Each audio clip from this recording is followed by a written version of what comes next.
started. So would the clerk please call the roll? Councilmember Baines. Councilmember Bredefeld. Here. Capriolio. I'm here. Chavez. Here. Olivier. Brandau. Here. And Soria. Here. Next, we have the invocation. I believe Daryl Duchesne is here. Shaney, how are you? So he's a pastor with Faith Worship Christian Center. So if you would all please stand and remain standing for the flag salute. Good morning, good morning, good morning. I'm going to ask if everyone in the building can join hands as we go before the Lord in prayer. Dear gracious Heavenly Father, we come before you this morning, dear God. First, thanking you and praising you for yet another day you blessed us to see. Another day you've given us life, and we're so grateful for all the many blessings you bestow upon us each and every day. Thank you, Father, for loving us the way you do with unconditional love. Thank you for supplying our every need, oh God. Thank you for life, for sustaining life. We're so grateful, Father God, and we honor you in all our ways. And Father God, we come before you this morning, Lord, praying for your blessings, praying for your guidance this morning, Father God, upon our leaders this morning, Father God, as this council has come together today, Father God, to make decisions that will affect this city. I pray for your wisdom, for your guidance, for your presence, oh God, that you would move upon them this morning, oh God. Help them to understand the decisions they make, Father God, and how they affect the city, oh God. I pray, Father God, as your word says in Proverbs 3, 5, and 6, to trust you with our whole heart and not to lean to our own understanding, but to acknowledge you in all our ways and allow you to direct our path. So we pray for guidance. We pray for wisdom. We pray for your presence. I pray, Father God, that the decisions that are made for this city will be the right ones. I pray for unity amongst these leaders that we've elected for such a time as this. I pray, Father God, for each and every one of them, oh God. Although they represent a certain part of the city, together they are one team, one mind, coming together for one purpose, to make this city a great city. So I pray, Father God, that you would lead them and guide them this morning, oh God. Your thoughts are above our thoughts, your ways above our ways. You have all the answers. And we consult you this morning, and we ask, and we thank you in advance for what you're going to do with these leaders in this room today. In the strong and mighty name of Jesus Christ we pray. Let everybody say, thank God. Amen. Amen. I pledge allegiance to the flag of the United States of America and to the republic for which it stands, one nation, under God, indivisible.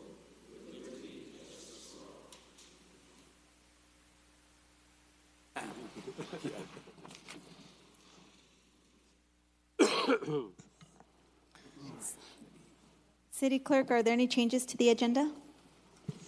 The only change I have is for file ID 18-0633. It's a bill for adoption, but we inadvertently left off the bill number, which is B26, which was introduced on May the 10th.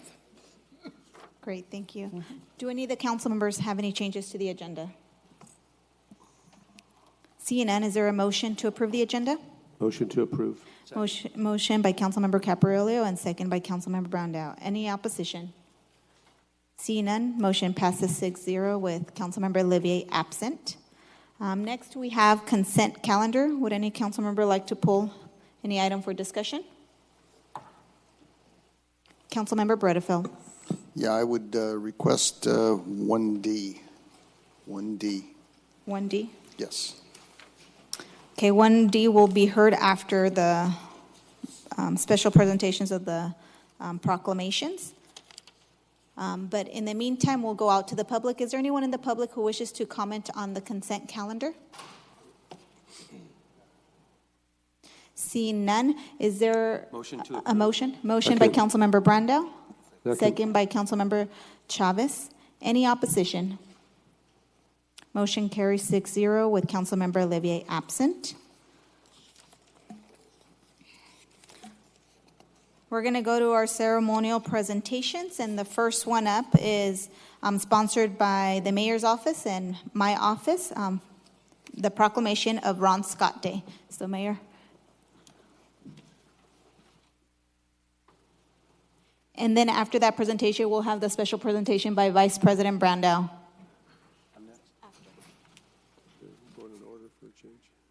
Good morning. This is indeed a pleasure to celebrate Ron Scott Day. Do you ever think you'd have a day named after you? No, I know, to be honest, no. Well, Ron has been the baseball coach at Fresno City College for 30 years and has passed 1,000 wins in April. It's only that's the second highest in the State Center history. By my calculations, if you've been 30 years, that's what, about 1,500 games, roughly? He's won 2/3 of his games. That's It sound like we lost a lot. He's won a lot. I don't have 1,000 wins. And he's won 20 conference titles and 1 state title. So on behalf of the mayor's office, I want to congratulate you, and I'll let Councilmember Soria say a few words. So good morning, everyone. Very excited to be able to present this special proclamation to Ron. I know that you have been a tireless coach at Fresno City College as someone that teaches there and someone also that represents the area. We want to commend you for all the work that you've done over the last 30 years. Obviously, it's a milestone to accomplish 1,000 wins. Second, I believe, in the nation, right? No one else has, or not in the nation in terms of community college.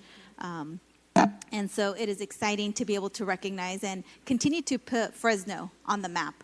And so I want to thank you. I know that you've seen many of your players go on to play on the 4-year college level, at the university level, and as well as, I think, some pros.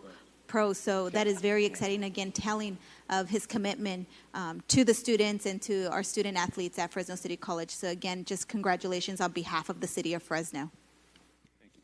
City Clerk, would you read your proclamation? Whereas Ron Scott, in his 30th season as head baseball coach at the Fresno City College, notched his 1,000th career win on April 24, 2018, defeating Sierra Caso College 5-2 in Ridgecrest. And whereas Ron Scott took over the baseball program at Fresno City College in 1989 from legendary coach Lynn Bordette. And whereas Ron Scott not only succeeded the California Community College Baseball Hall of Famer, but surpassed his victory total to become the winningest coach in Fresno City College baseball history. And whereas Ron Scott's lineup have featured many players who went on to play at 4-year universities, as well as 7 who made it into the major leagues. Whereas since his first season with the Rams, Coach Scott has placed an astonishing number of players, 43 on the All-American list, and at least one every year. 5 of them were 2-time All-Americans. Now, therefore, it would be it resolved that we, Mayor Lee Brand, and the members of the Fresno City Council do hereby commend Ron Scott for his dedication to the Fresno City College baseball and congratulate him on his commitment and leadership to those he has mentored along the way. Be it further resolved that we, Mayor Leo Brand, and the members of the Fresno City Council do hereby proclaim Thursday, May 17th to be Ron Scott Day in the city of Fresno.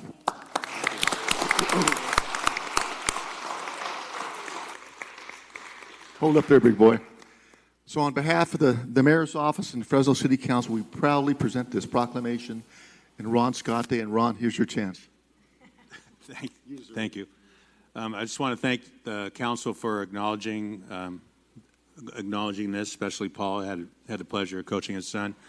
But I want to say all those wins were with Eric Solberg. We were together since day one, my coach.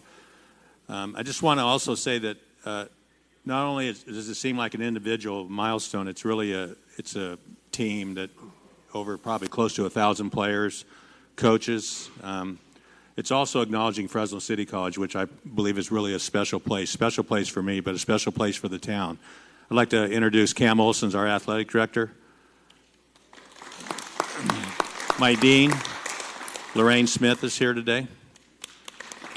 And our president, Carol Goldsmith. And obviously the most important person, my wife, Rebecca. But anyway, I just want to thank you for acknowledging our school. We love Fresno City College, and for you to acknowledge it is just really great. So thank you very much for this award. Well, again, I echo Coach Scott's sentiments. You know, Fresno City College is a really special place that we should all feel proud of. So thank you, Mayor, thank you, Council President, and all the council members for recognizing some of the great talent that we have at Fresno City College. So on behalf of all the students and staff and the State Center Community College trustees, congratulations, Ron. Well deserved. Coach, I want to extend my congratulations, of course. And my son was extremely excited about you receiving this award today, and we both agree that you're the man, not a myth, and truly legendary. So, and your sense of humor is awesome. And he's one of those kids that was there for a while and went on to a four-year university. So your coaching and the staff, JoJo down there, he takes care of people and everybody. So you have a great team and continued success. Thanks, Bob. You're welcome. Thank you.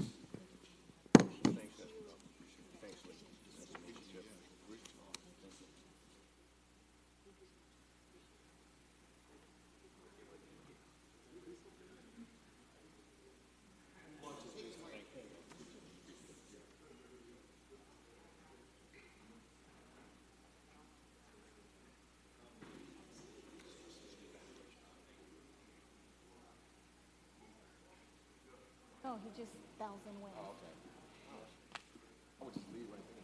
Council President, you ready for me, or? Yes, we are ready for you. Well, I'll let the aisle clear out a little bit.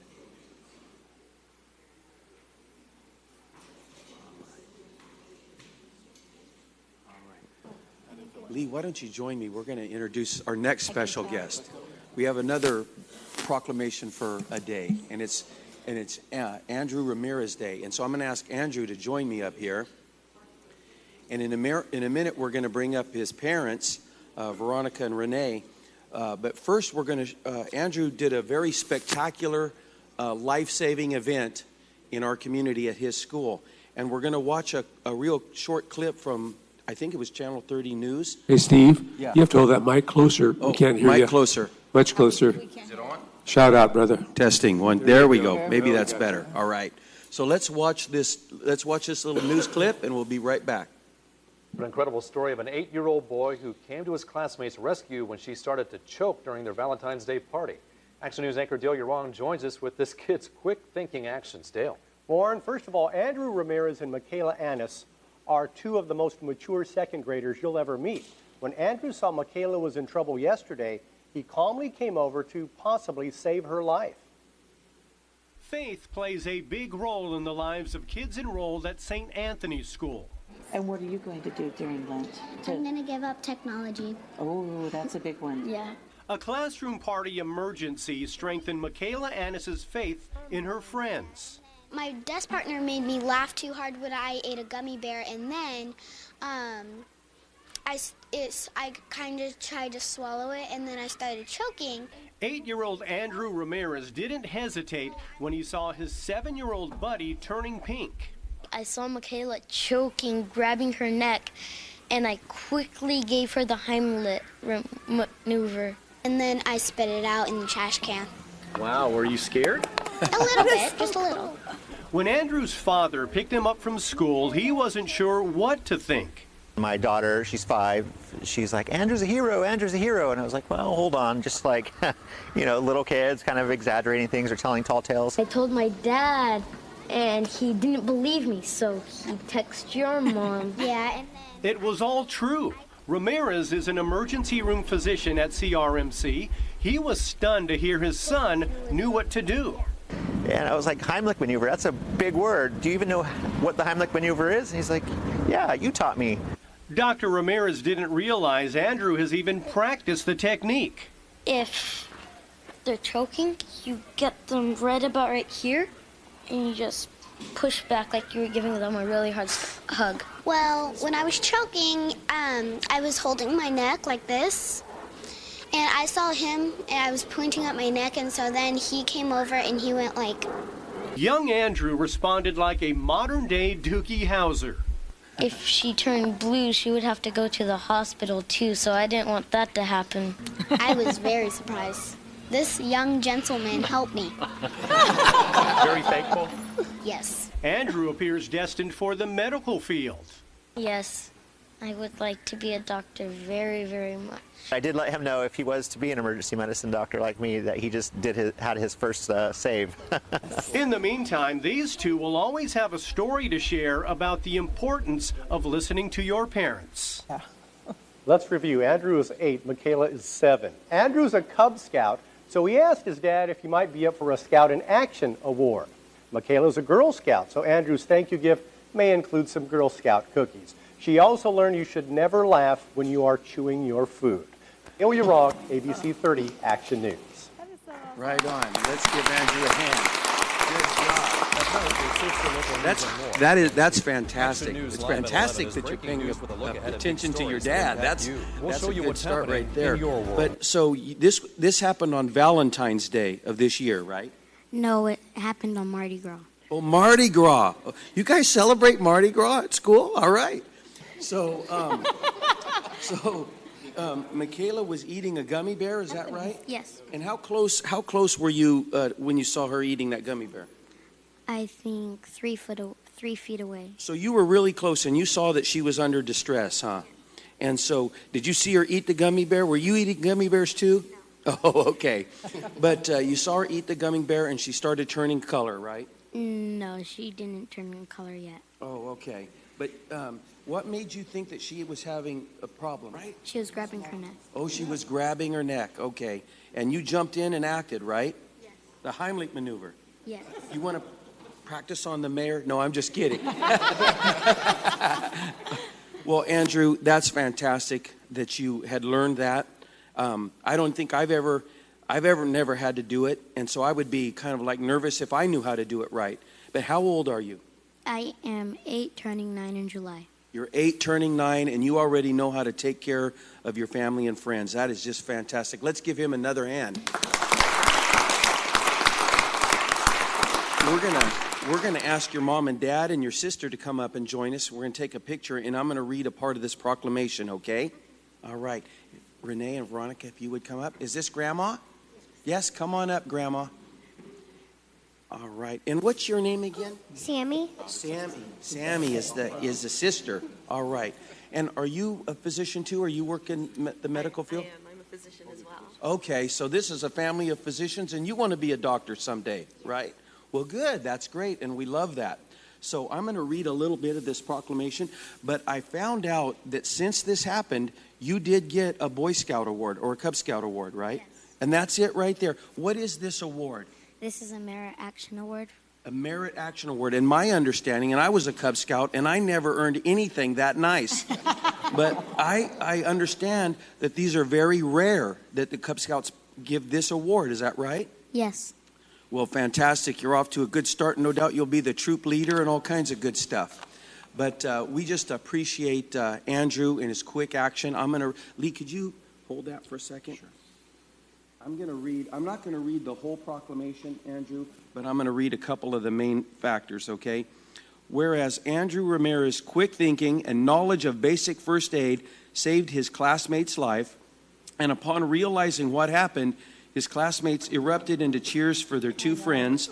And whereas Andrew Ramirez was presented with the Cub Scouts life-saving and meritorious award due to his willingness to rise to the occasion when his friend was in dire need, and whereas the city of Fresno also wishes to recognize Andrew Ramirez for his act of heroism, and you really are a hero, Andrew, and quick thinking that saved his friend's life, now therefore be it resolved that we, Mayor Lee Brand, and Fresno City Council members do hereby declare May 17th, 2018 as Andrew Ramirez Day. All right, one more round of applause. And I'm going to give that to you, and we're going to take a picture. If you could hold that. And we'll come on, Sammy, to a really close. 2, 4, and 5. That's fine.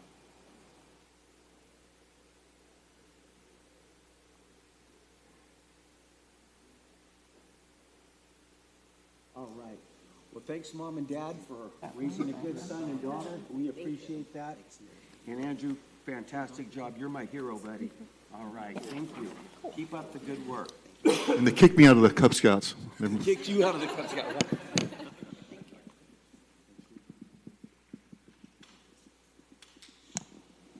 Next, we have a special presentation of a celebratory check from PG&E. in the Parks Department.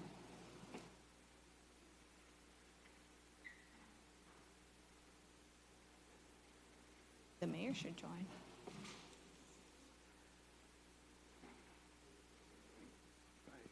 Just want to say good morning to everyone, and my name is Parvin Nellums. I'm the Parks and Recreation Director, and just always glad to be here. And I just want to just kind of start off by saying that it's not every day we partner with partners like PG&E, and I'm very grateful to have her here today in reference to the cooling centers. So this makes our 12th year working with PG&E in reference to our cooling centers, and we thank you all for being here as well. And they have contributed up to $250,000 towards our cooling centers. Not only have they contributed up to $250,000 toward our cooling centers, but they also continue to contribute towards our youth and job prep programs that we have for our youth. Also, in addition to our science, technology, engineering, and math program for our youth as well, and also our movies day as well. So thank you, for the opportunity. Council, thank you for the support. And also, I will accept the check for the $25,000. Thank you.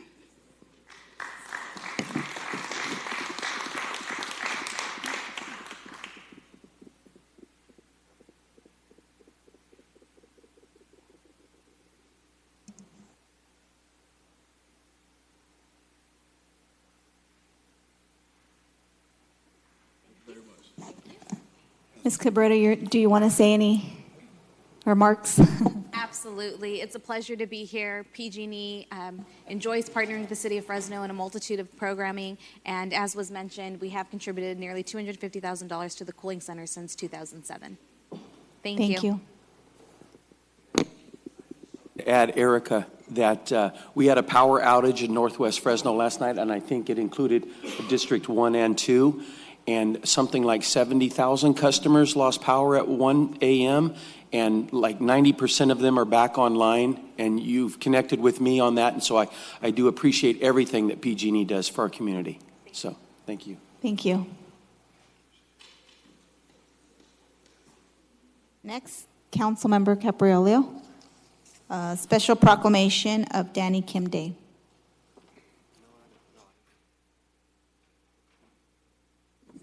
Well, good morning, everyone, and this is an extremely special day for me and a lot of people sitting in this audience. So thank you, Mayor, for joining us in this presentation. So I've worked with Detective Kim, and he is simply amazing. And Danny, why don't you come on up? I think half the department's here. Would you all like to come up and join us? Fresno State, come on, John, your team, come on up here. So a few factoids here. Detective Kim is currently a POP detective in the Northeast Investigations Unit. I know him as a team leader. I know he's knowledgeable in everything he does.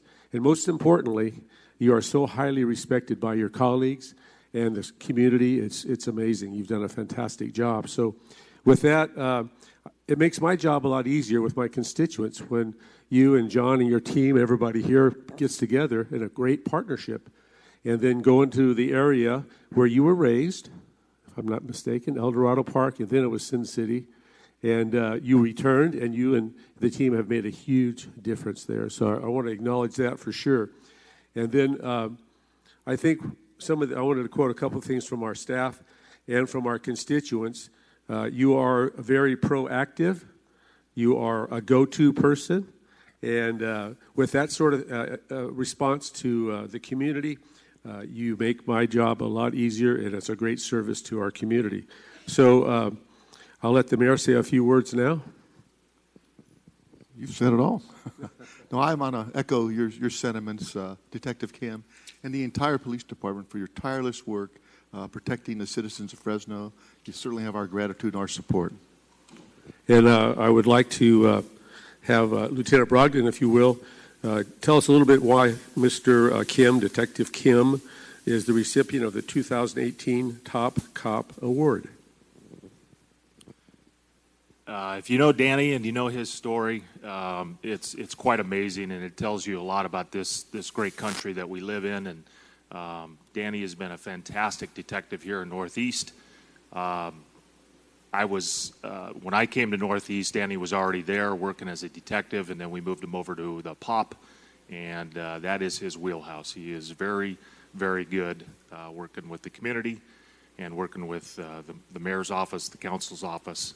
Does a fantastic job. Thank you very much. Can we read the proclamation? Well, let me go one more time. John, you want to say a few words? Because you're a key partner with Fresno PD and the Fresno State University Police Department, and I can't say enough of good things about all of you. Put me on the spot. Yeah. Well, it's a pleasure to work with Detective Kim, and he's very humble. He doesn't take credit for himself. He gives all of the credit to all of the other people on the team. And it is a team effort, but he's an all-star player on that team, and I couldn't do it without him. He's just an awesome partner from my agency to his. I couldn't think of a better person to work for.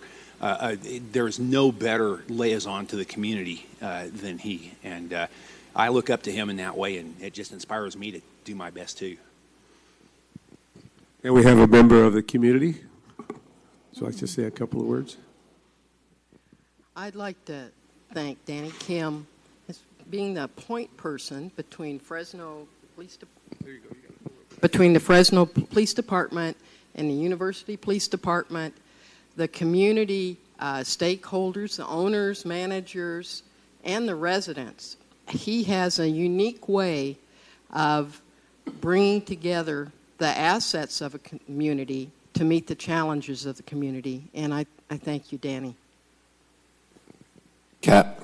Yes, sir. Can I have a moment of personal privilege? Because absolutely, Danny's a dear friend of mine. A lot of folks don't know. Danny and I actually started on the Fresno Police Department on the same day.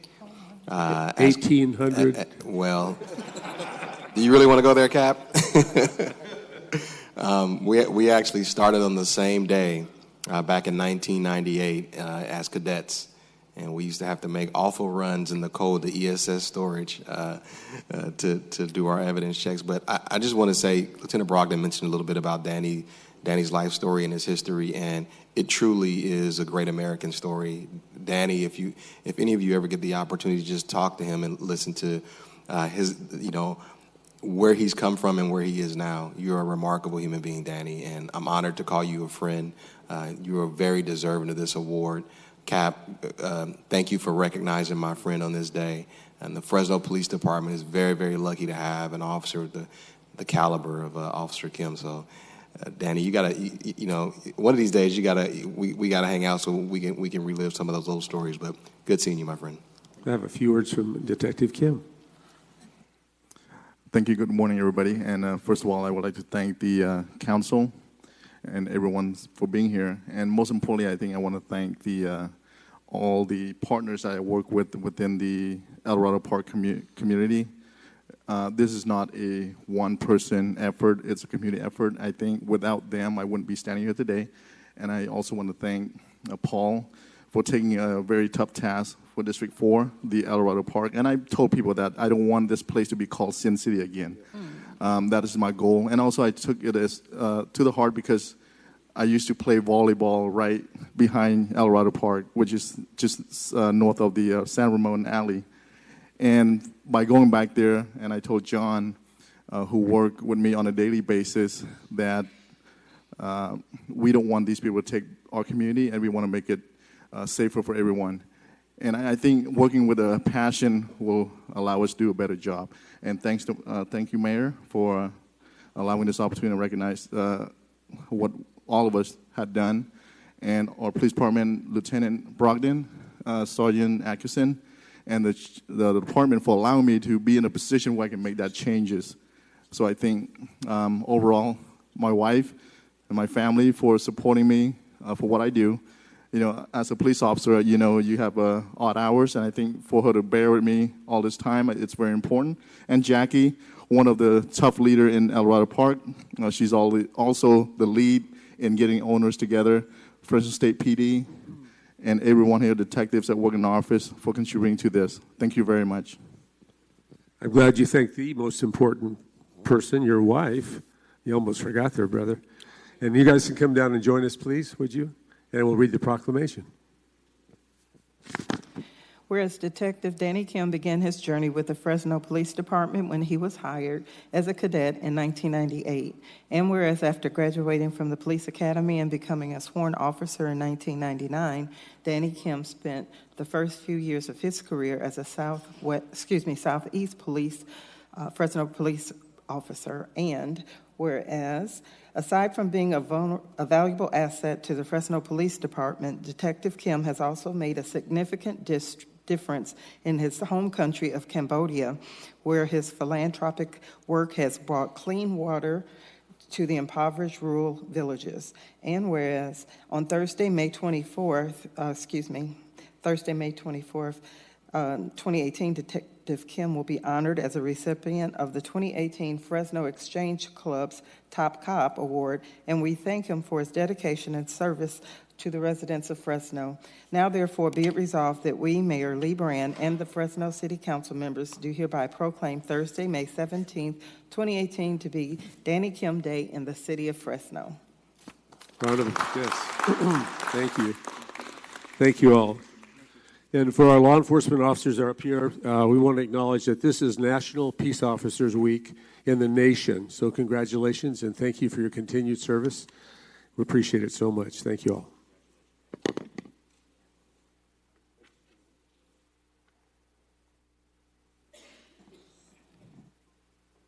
Next, we're going to move on to the approval of the minutes. Are there any changes to the minutes of May 10th? Is there a motion to approve the minutes?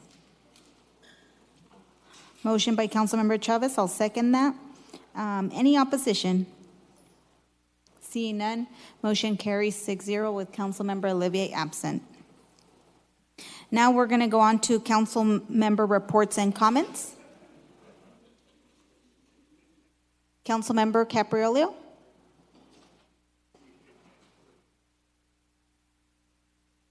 Thank you, Council President. What an exciting moment there. We really just scratched the surface of that team and Detective Kim. They're simply amazing. And El Dorado Park will live on in great fashion because of them. So I want to thank them again and recognize the fact that this is National Peace Officers Week. And we need to honor all our officers today, especially because of the status of this week. Second, a huge thank you to Scott Mosier, Brian Russell, and their street paving team. We went out yesterday, and they're doing such a fantastic job right now on Fountain Way. And I think you needed an off-road vehicle to go down that road. It was so rough, but they're taking care of it now. We sincerely appreciate that. And I want to thank them for all they do for the city as well as District 4. Thank you. Thank you, Councilmember Capriolio. So I don't think anyone else is punched up. I have a couple just reports to make. Last weekend I had the pleasure of being the keynote speaker at the Fresno City College graduation ceremony for the Latino students. It was very well attended. We had over 600 families there, relatives, and so it was a great event. I want to thank them thank the Fresno City College Latino faculty for inviting me. We had over 200 graduates that will be walking across the stage this week, so it was a great event. Next, I just also wanted to announce we're going to have the West Area Specific Plan that is scheduled for Thursday, June 14th. Just want to make sure that we put that out there so that folks know that it's going to be at Central High School East Campus in the cafeteria. We're encouraging folks that live west of the 99 to get involved and participate in the conversation. I want to take time also to thank our fax department and also the Women Empowered and Boys of Men of Color who visited my office and actually pointed some deficiencies on the bus routes where they needed shelters, trash cans, and a bench. And I know that near Slater, we did get a shelter, trash cans, and a bench, as was pointed out by our young people in the community. So I want to thank our fax department for getting that done very quickly. I know that Greg is in here, but I want to thank you guys for being responsive. Thank you so much. Lastly, I did want to ask just some assistance from the city manager. So I've been working on, I think now for the last couple years in the Highway City area, and so Highway City Community Development needs assistance in signing off in the application for the fee waiver of the city impact fees for disadvantaged neighborhoods. It's been, at least to my knowledge, it's been delayed quite some time, and it is adding costs to their, escalating their construction cost. And I think when we initially passed this, the resolution to have these impact fee waivers, we said that we would have a process that would be streamlined to be able to incentivize and help out. In this area, HCDC has been working hard to bring a community center, which is going to be part of a public library, and we'd like to see that hopefully signed off as soon as possible, just because we are getting that their costs continue to rise up. They were supposed to have a ribbon cutting actually a few weeks ago, but because of the delay, they haven't been able to do the groundbreaking of it. So Yes. I don't know if you have any information on that. I'm in receipt of the request. We're actually reviewing it. Scott Mosier and Lupe Perez are looking at it, and so I can give you an update later today. Okay, where we are. perfect. Thank you so much. I know that they will appreciate, hearing some news quickly. And I think those are it for me. So now, if there's no other council member with any other reports, we'll go on to the contested consent calendar with item 1D. Councilmember Bredefeld pulled.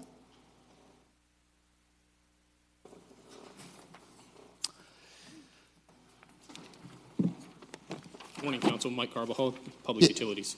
Hi, just a couple of questions. There's been 14 change orders. I was just wondering, in light of the 14 change orders, I imagine these obviously are unforeseen kinds of things, but I'm wondering, when somebody makes a bidding and gets the contract, is it possible that they low bid these kinds of things knowing full well they're going to have 14 change orders, they're going to have to increase the costs of these things? I mean, I imagine things can be unforeseen, but I'm just wondering, 14 change orders seems like an awful lot. I know it's obviously a huge project. Right. I guess that's possible, but in this case, I don't think that's happening. The majority of our change on this project was related to two change orders, a $2.5 million change for SCADA integration, as well as a $1 million change order for security improvements. Both of those items were already in the construction budget. We were going to procure those separately from the construction contract. We had some challenges with that procurement. Fortunately, our general contractor, WM Lyles, they stepped up. They were able to provide us some proposals that were in line with our budget. And so there was a net zero impact to those two change orders. That's $3.5 million out of the $4 million worth of changes we've seen on the project. Okay. I'd like to make a motion to approve. Thanks. Thank you. So there's a motion by Councilmember Bredefeld and a second by Councilmember Brandao. Any opposition? Seeing none, the motion carries 6-0 with Councilmember Olivier absent.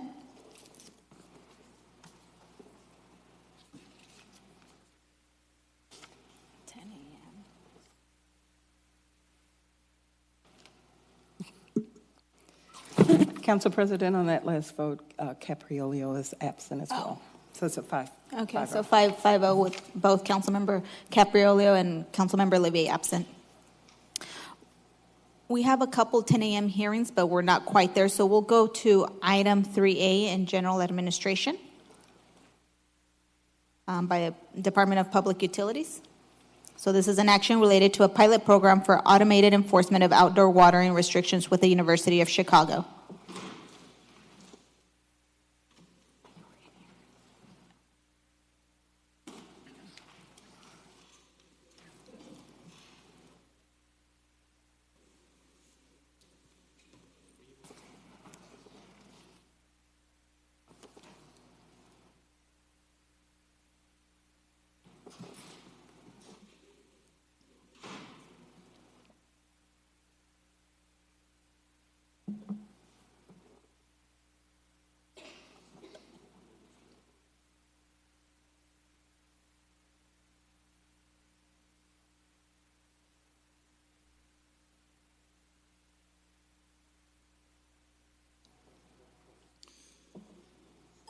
Morning, Council. Mike Carbajal, Department of Public Utilities.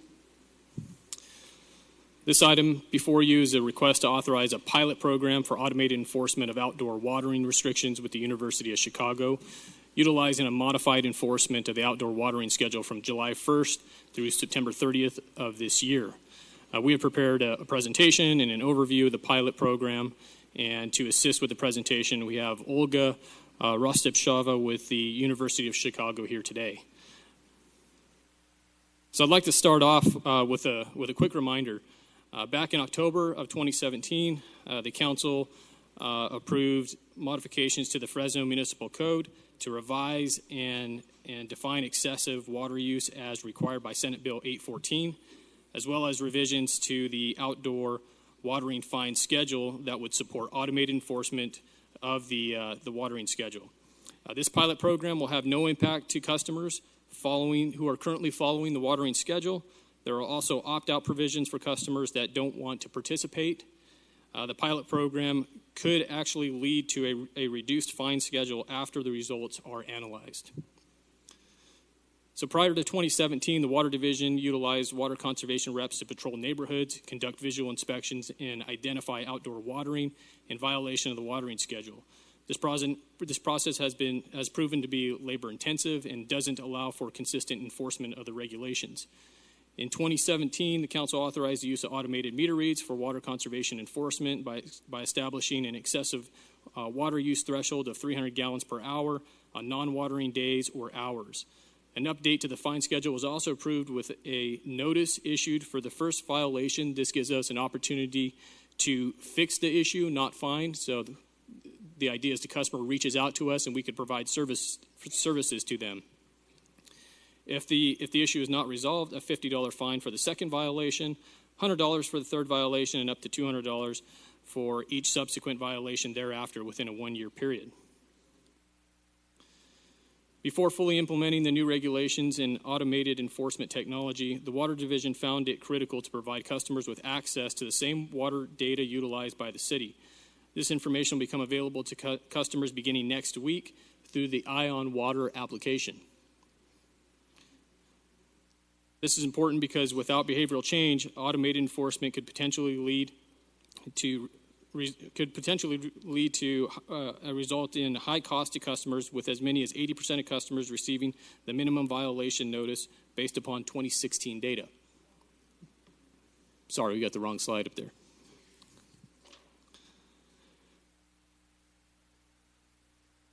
So to ease with the transition and to fine-tune the conservation policy, the Water Division has partnered with the University of Chicago to develop a pilot program that will utilize technology to determine which enforcement strategies achieve conservation goals while minimizing the customer fine burden. Some of the benefits to the city from the program include ease of transition under the new enforcement policy, increased compliance resulting in increased conservation, a better understanding of customer behavior and water use, and data and analysis to make better informed policy decisions going forward, and full utilization of technology systems that the city has invested in. So at this time, I'd like to turn it over to Olga, and she'll provide an overview of the pilot program.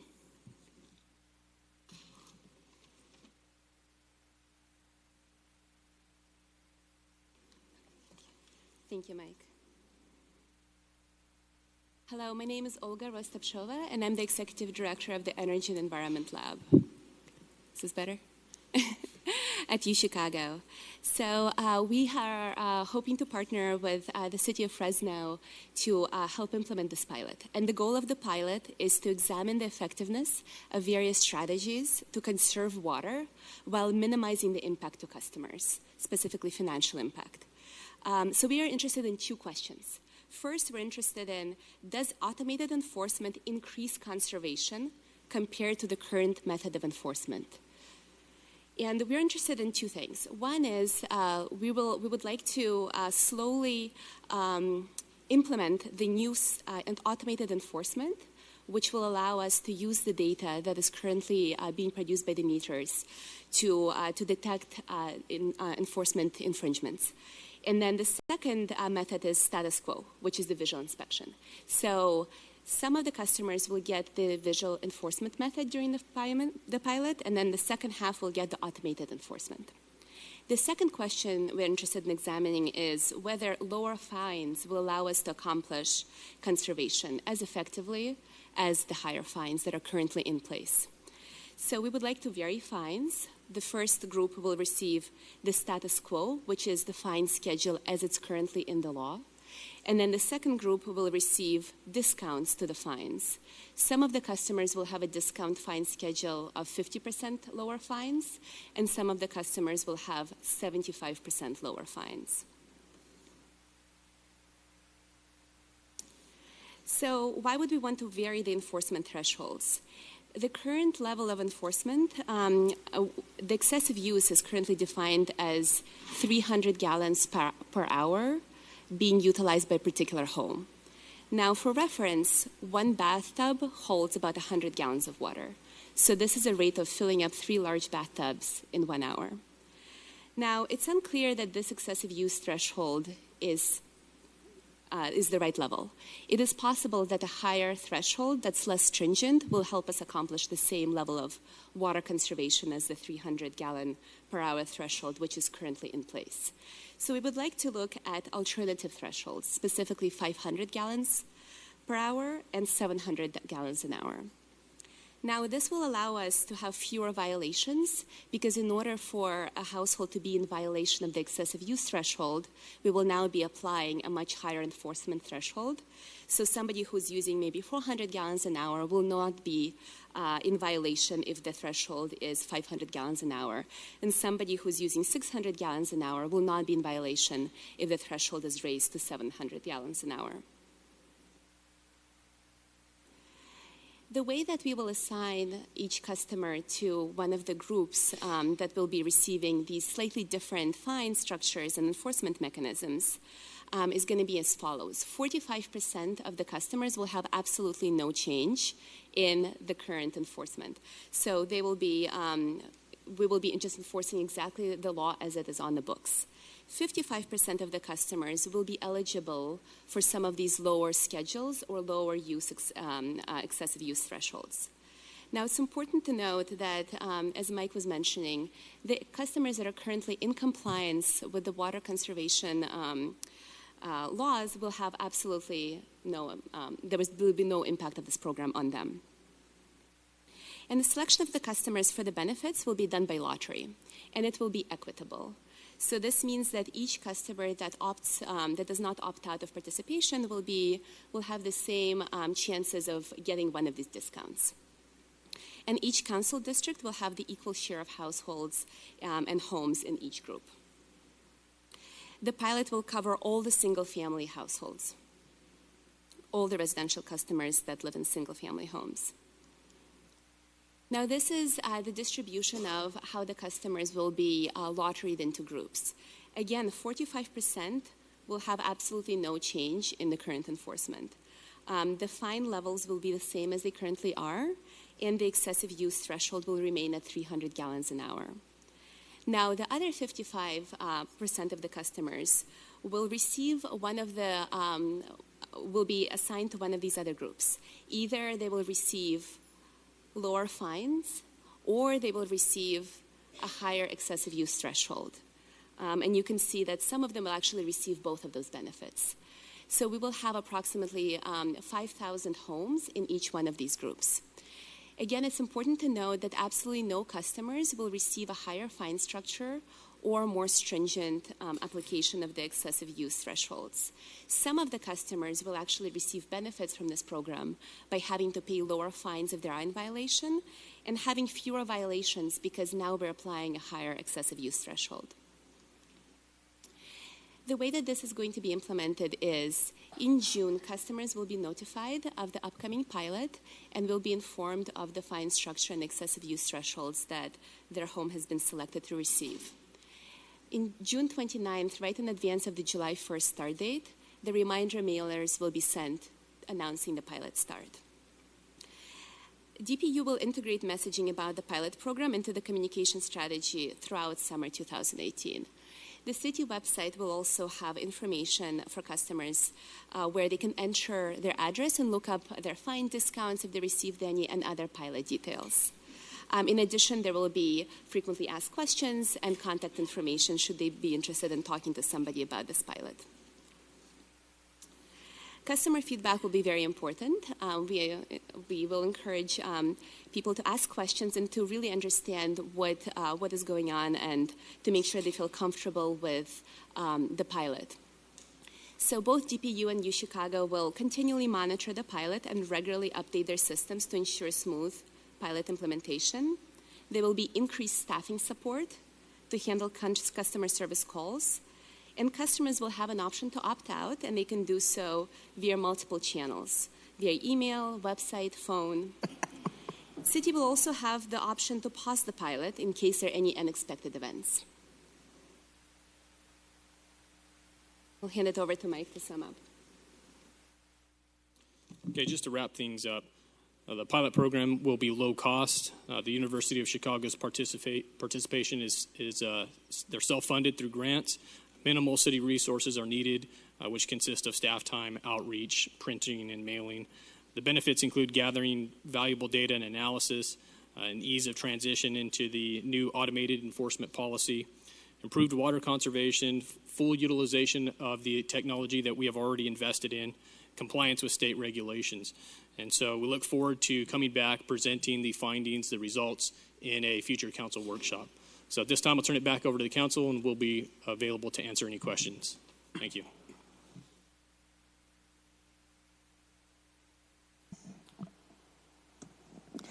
Thank you. Councilmember Brandau. All right.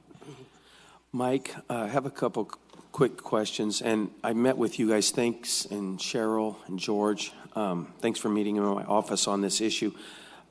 And I was thinking since that meeting, so will this so what's happening is right now, violators, people that use too much water, we have to catch them by a complaint from a neighbor, or a code officer has to see it in action, or maybe somebody using the Fresco app. Is that how we catch violators right now? Correct. Okay. Primarily outdoor monitoring, patrolling, or calls that would come in. So we utilize the meter read system to identify those users who are using the most water, and we will define certain areas, and we will focus staff into certain areas of the city utilizing that information, but we are making visual observations along the way. Okay. And did you want to add something? Or? Okay, so then, so now that there's water meters, and water meters can tell us who's wasting water or not watering at the appropriate time, do you believe that will free up code officers to do other things? Right. So the goal here is not to find. It's really to fix, understand the situation, help the customer to resolve and educate them to water on the right day. So right now we spend significant resources to staff up and to go out into the field. The watering hours are in the middle of the night, so we have to have staff available to work all hours. And by automating that process, we'll be able to refocus those staff so that when the notice first goes out, and that's the first violation, a notice goes out the first month, and there's an opportunity to reach out to the city. We can definitely get into the details of their account, understand what the situation is, educate them. We also offer a ton of free services that include going out to the customer's house, and we can set their timer for them. We can perform a leak audit. We can do an examination of their landscape to make sure it's as efficient as possible. And the goal is just to achieve greater conservation. Well, and council member, may I? I wanted to make sure it's clear. It's not code enforcement officers that are doing the monitoring. It's not. Who is it? It's water conservation reps, not code enforcement officers. So currently, when somebody's wasting water, it's a water observation rep in the utility? A water conservation rep. And they're inside of the utilities? They work for DPU. That's not code enforcement officers in Durham. Okay, so it actually would not free up anybody to be repurposed for other stuff. Okay, so what would happen to those water reps? So it does free up the water reps instead of making patrols to actually engage with the customer. So instead of patrolling at night, that they're able to engage with the customer during the day to provide those free services and to help resolve the situation before fines are issued. Gotcha. Okay, and Mike, I mentioned in our meeting that your goal is water conservation.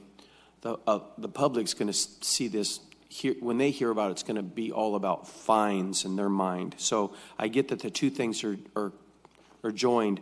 I wanted to give you props for this ION. Tell me what's it called, ION? So ION Water is the public-facing software that allows the customer to have the same access to the meter data that the city has. And so by doing that, the customer can log in utilizing their billing account number. They set up an account, and through that, it's very similar to the program PG&E has, where you can monitor your electrical usage or your gas usage. The same features are available to the information through your water meter. They can look at the information as far down as hourly, daily, weekly. They can compare week to week or month to month, and they can also set up alerts. So we have an excessive water use threshold established at 300 gallons per hour. They can set up alerts so that in the event that they were exceeding that, they could get an email or a text message to let them know.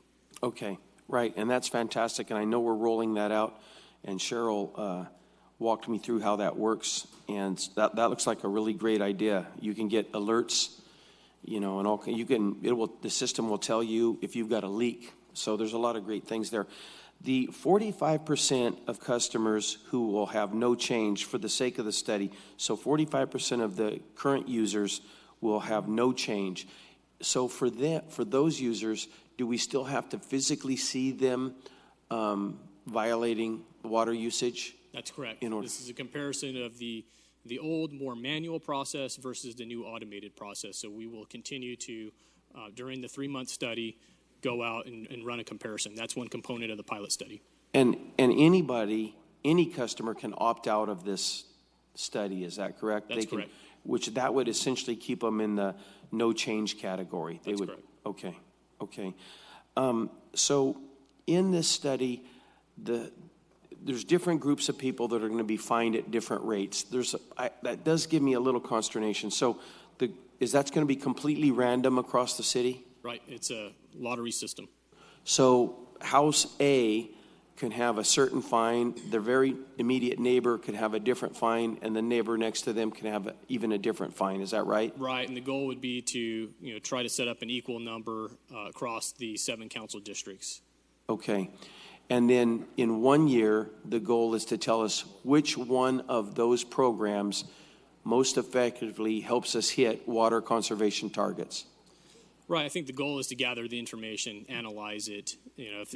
We're not sure what the outcome will be and whether it'll pinpoint one specific area, but we definitely want to analyze that information, summarize it, and then bring that back to council in a workshop.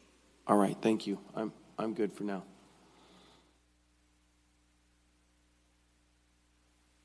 Councilmember Capriolio. Thank you, Mike. Great meeting. I appreciated it with your staff and all in my office, and I wanted to welcome the University of Chicago, Olga and Oliver, and I think we're going to make a great partnership. I think the results of this partnership are going to be amazing, not only for our community, but as a standard and a format for the country, especially the Western United States, where we have such drought conditions, it seems like every year. I wanted to also say again what my colleague indicated, which is, although we're talking about fines and different aspects of that, the real motivation here is for water conservation.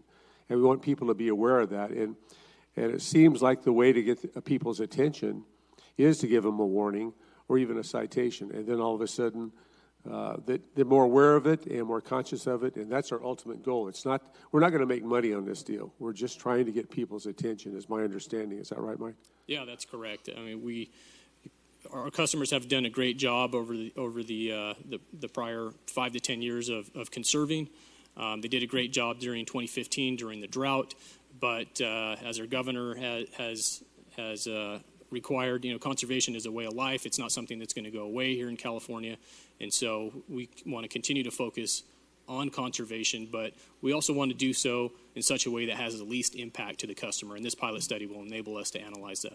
Fantastic. And then I mentioned in our meeting that for me, on the billing, it has, I believe it's HCLs and some terminology that lawyers aren't familiar with in the water world. Right, 100 cubic feet. Yes, and so we were able, through your department and my request, to also put at the bottom of that bill, it says what is the common usage of your neighbors and what your personal usage is. So you can compare and contrast, not through HCL, whatever, but through actual gallons and usage. So in my bill, I'm under just about every month, and I'm saying that I'm water banking my water. I don't know if that's true or not, but that's a very, very important part of the bill to let people know. And I would further suggest make red if they're over the average usage and green if they're under, just to attract their attention to that so they can see where exactly they are in our efforts of conservation. So I think that would be helpful. Those are great suggestions. We definitely took note of that, and we're going to go back and we'll work with the Utilities Billing and Collection Department to see if we could make those modifications and provide that kind of dashboard indicator to our customers. Fantastic. And then my last comment is, when I talked to Nora, because I need to drain my pool, and I try to adjust my water meters or my sprinkling system. It comes on like every day, or started to for a long time, so I just shut it off. So everything's dying, so I need to talk to Nora and her department. Right. If you call the Water Conservation Office, they will take down your information, and they can set up a time and go out and actually program your timer for you. And that's a service that we provide free of charge. And she also, and your team also provides the service of coming to the home and evaluating exterior water spouts, spigots, hose, interior, exterior. They do a complete job. It's free. It's not invasive. They've done my home, and I really, really appreciate it. It made a huge difference in my water usage. So I would encourage everyone here and listening and watching, call the department. It's really a great service, and you'd be surprised at how much water you're actually wasting without knowledge or intent, but it just happens. So we can fix that up and further conserve. One last thing. On the surface water treatment plant, you mentioned a couple very, very interesting things. Could you enlighten our council and the audience? Right. So the treatment facility construction is winding down. We're at a point where we have started water deliveries to the facility to begin the commissioning process. So water from the Kings River through the Kings River pipeline is going there. We're actually treating it. We are at a very low level, making drinking water out of that, and it's going to our treated water reservoir. And it's not running consistently, but in batches throughout the day, we are pushing some water to our customers. So we're very preliminary in the startup process, but so far the treatment plant is on schedule, it's on budget, and we're in the beginning process of starting to push some water to our customers. So you just said it's on time and on budget? That's correct. Congratulations. Thank you. Thank you all very much. Next is Councilmember Olivier. Thank you, Council President. I wanted to thank Mike and Cheryl and Mr. Brown for coming into my office yesterday to talk about this program. And I know that I probably give city staff fits because there are some times when members of city staff predict that I'm going to come out completely against something, and they feel like they need to meet with me. And then I say, oh, no, we don't need to do a meeting. That's a no-brainer. And then there are times where they think, oh, he'll probably go along with this, and then I go completely against it. So I do give city staff fits, and I do thank you for coming in. We had a good discussion yesterday, and we talked. I had some questions, and I feel like those questions were answered. You guys did a fantastic job. But I've come away with some more questions, and I've come away with some concerns. And so I think what I've just determined is that I prefer, and I told the city manager I'm undecided, leaning no today on this program. I think I would prefer to see a more watered down version of this. I think I would prefer to see, and the pun was intended, I think I would prefer to see, instead of a study like this taking place and using all of the households in the city of Fresno as part of this study, I think I would like to see a smaller test area, one that is selected, that's easier to control, a control group that's a field that's smaller, a field that we can, and I'm not an academic, but I feel like a better analysis might be able to be procured by using a much smaller area such as a neighborhood or a block or a couple of city blocks. I think that citywide is too much. And I know that there are some folks on the board that think that this is a good idea. I know that there are some folks who may be leaning towards thinking that it's a bad idea. But I wanted to make a couple points and ask a couple of questions. And feel free to correct me if I say something incorrect. Just hop in and say you got that part wrong.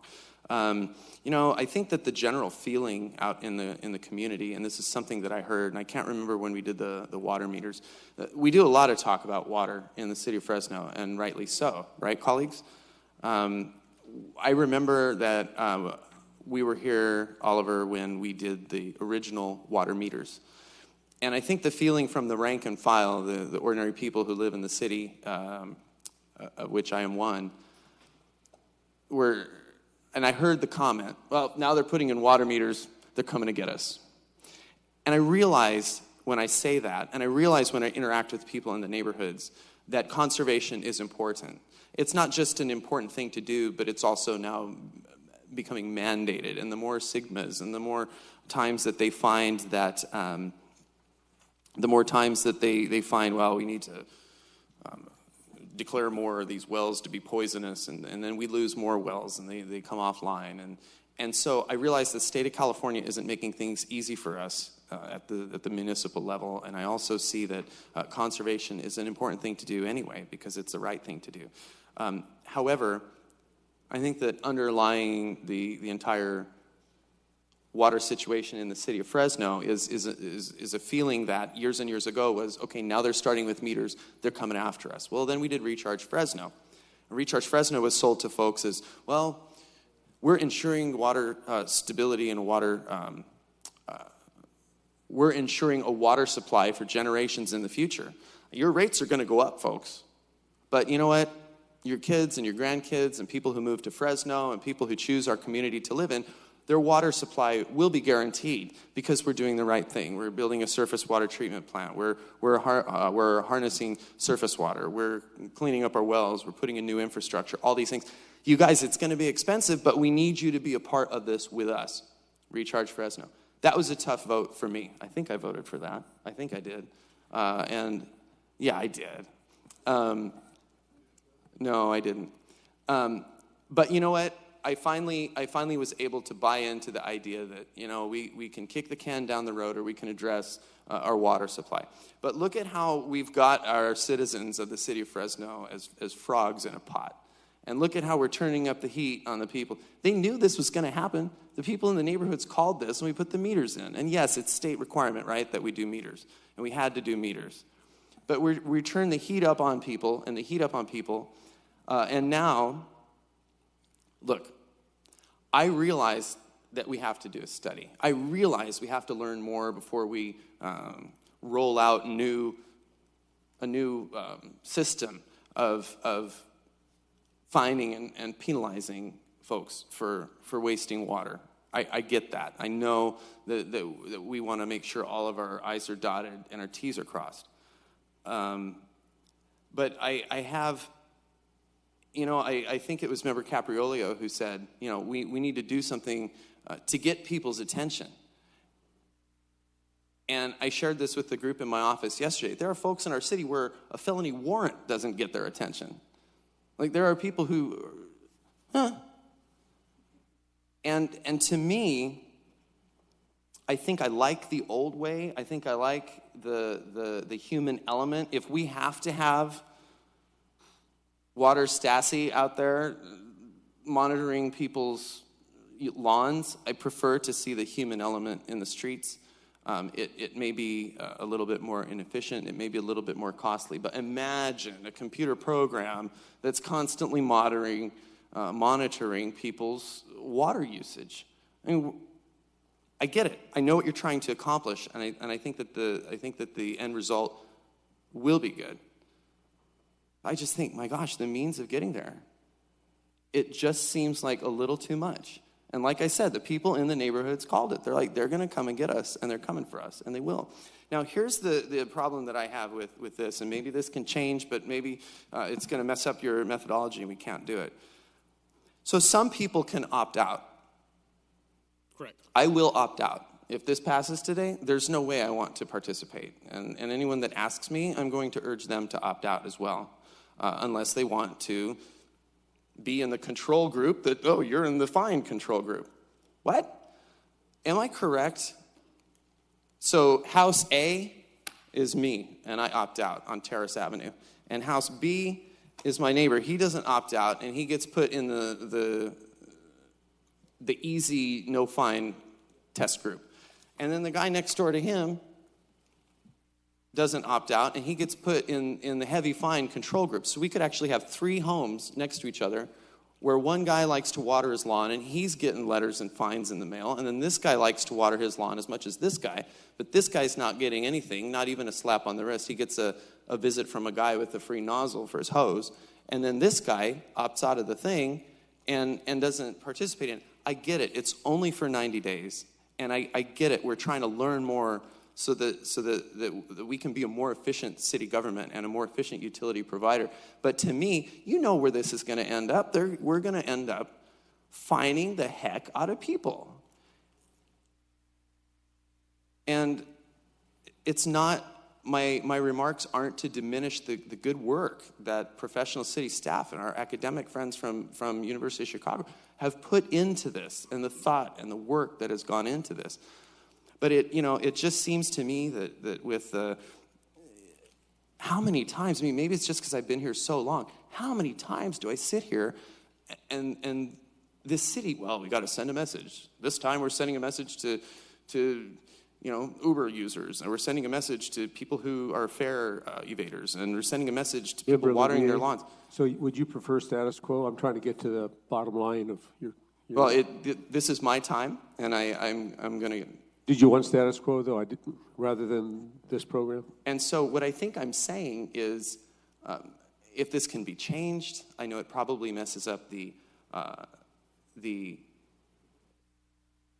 methodology of your study, but I want to hear from city manager, I want to hear from city staff, see if they can change my mind. But, I think as a body, when does it become war on the people that we're supposed to be advocating for?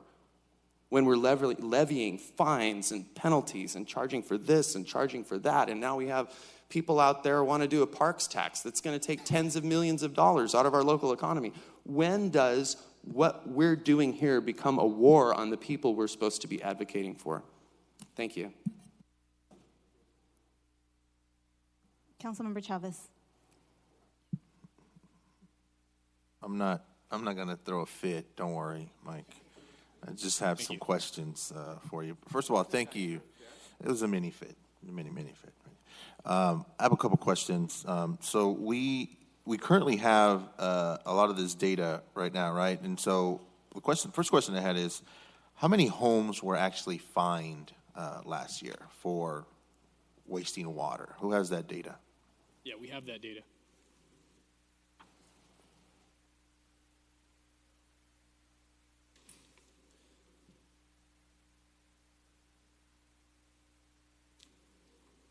So in 2017, we sent out 38,321 notices. That was not a fine. And there were 9,053 $45 fines. So that was the previous enforcement structure. Okay, and that was using the current method of just the visual inspections. It's a combination of both. It's utilizing the meter data to determine who appears to be excessively using water, and then focusing the resources out in the field to go patrol a certain area and make those observations. That is my point there. Doesn't the city already have the data of folks that are wasting water right now? So we do. We are collecting that. We can see that. We can see water meter use hourly. And so the goal is to automate that so that we can take that human element that's actually out in the field. They generally do not have an impact on the customers at that point because they're out in the middle of the night. So there's no real interaction with them. So if we automate it, we can refocus those resources. We send out the notices. The goal is to have an interaction with them, to educate them, to resolve the situation before it becomes a fine. And so we can take those dollars and spend that on those outreach efforts. So walk me through what this workflow would look like. So we go to automated data, and it's processing it. It's live, right? I think you said every 5 hours it gets uploaded to a database somewhere.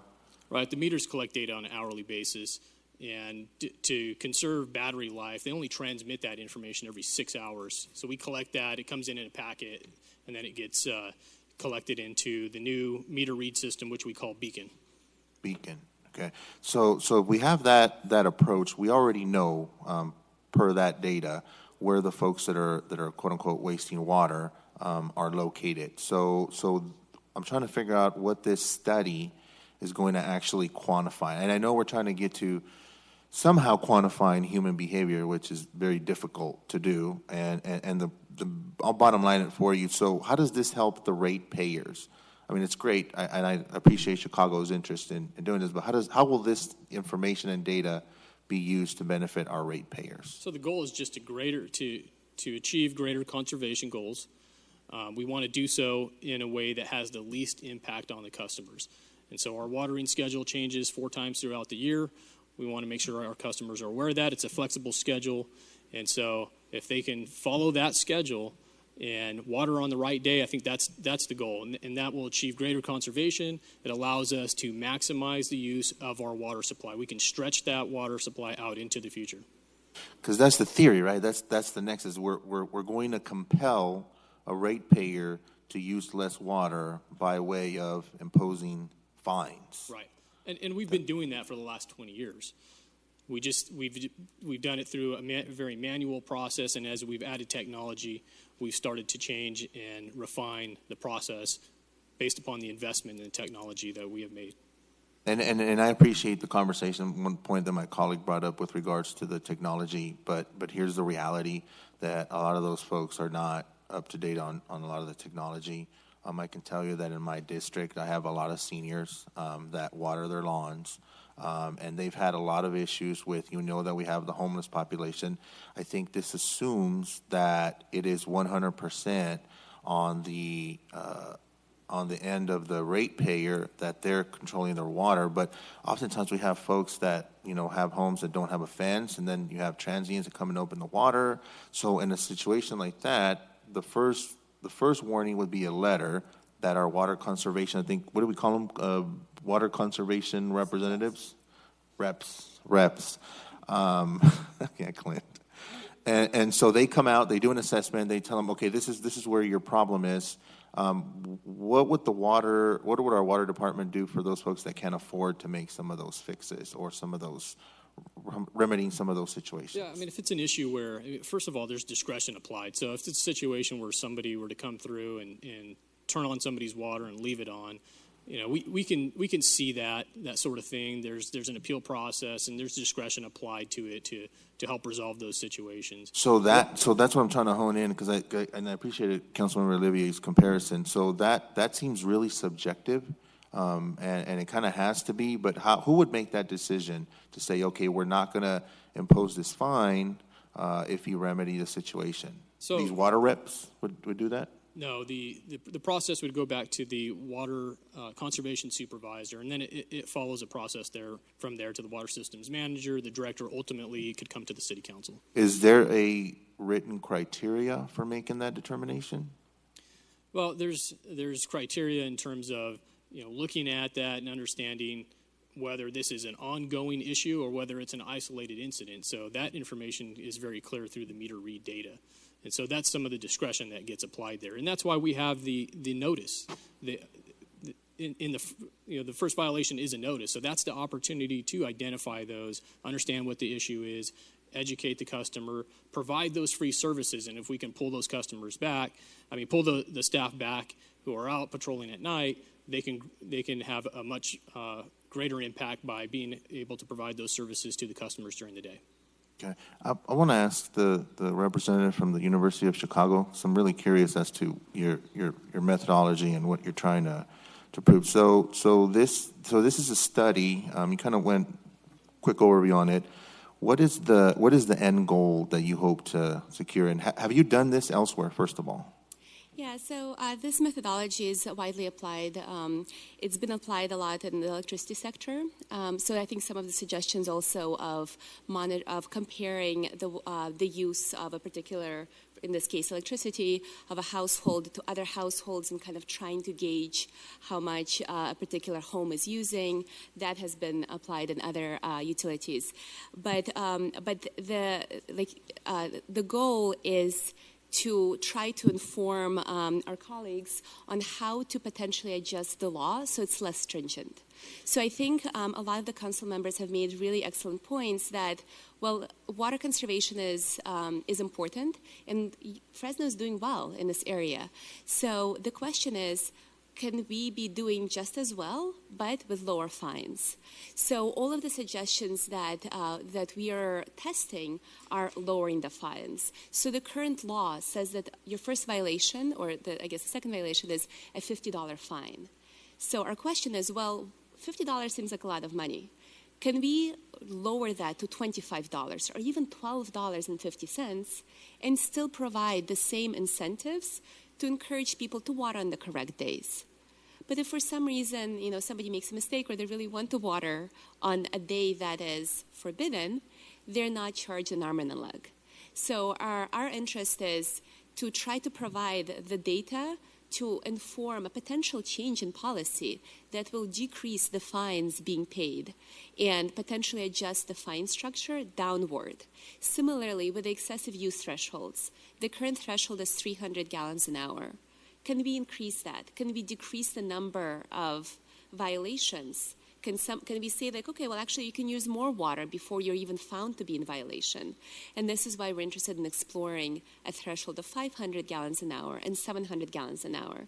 So the idea is that the current level of conservation is good, but can we even decrease the amounts of fines that customers have to pay, even if they're not always compliant, while still maintaining the same level of conservation or similar level of conservation? So I would just like again to emphasize that, I think Council Member Olivier brought up the really good point that the status quo, we're not even sure that this is the way to go. Like you're saying, we have these meters installed, they're already being used, and people are being fined. But I agree with you that, well, should we really be fining people quite so much or quite so often? So all of our suggestions are to decrease the fine numbers and to decrease the fine levels. So if I'm following, so the theory behind what you're testing is you're trying to find the optimal amount of a fine that will compel people to conserve water. Is that correct? To change user behavior. Yes. So, we're trying, exactly. If I may, I have a couple things. I mean, there's been a lot of conversation from all of you, and I feel like I just need to highlight a few things and kind of get back to what we're looking at. This is a 90-day experiment, okay? The goal is to conserve water and to fix, not fine, okay?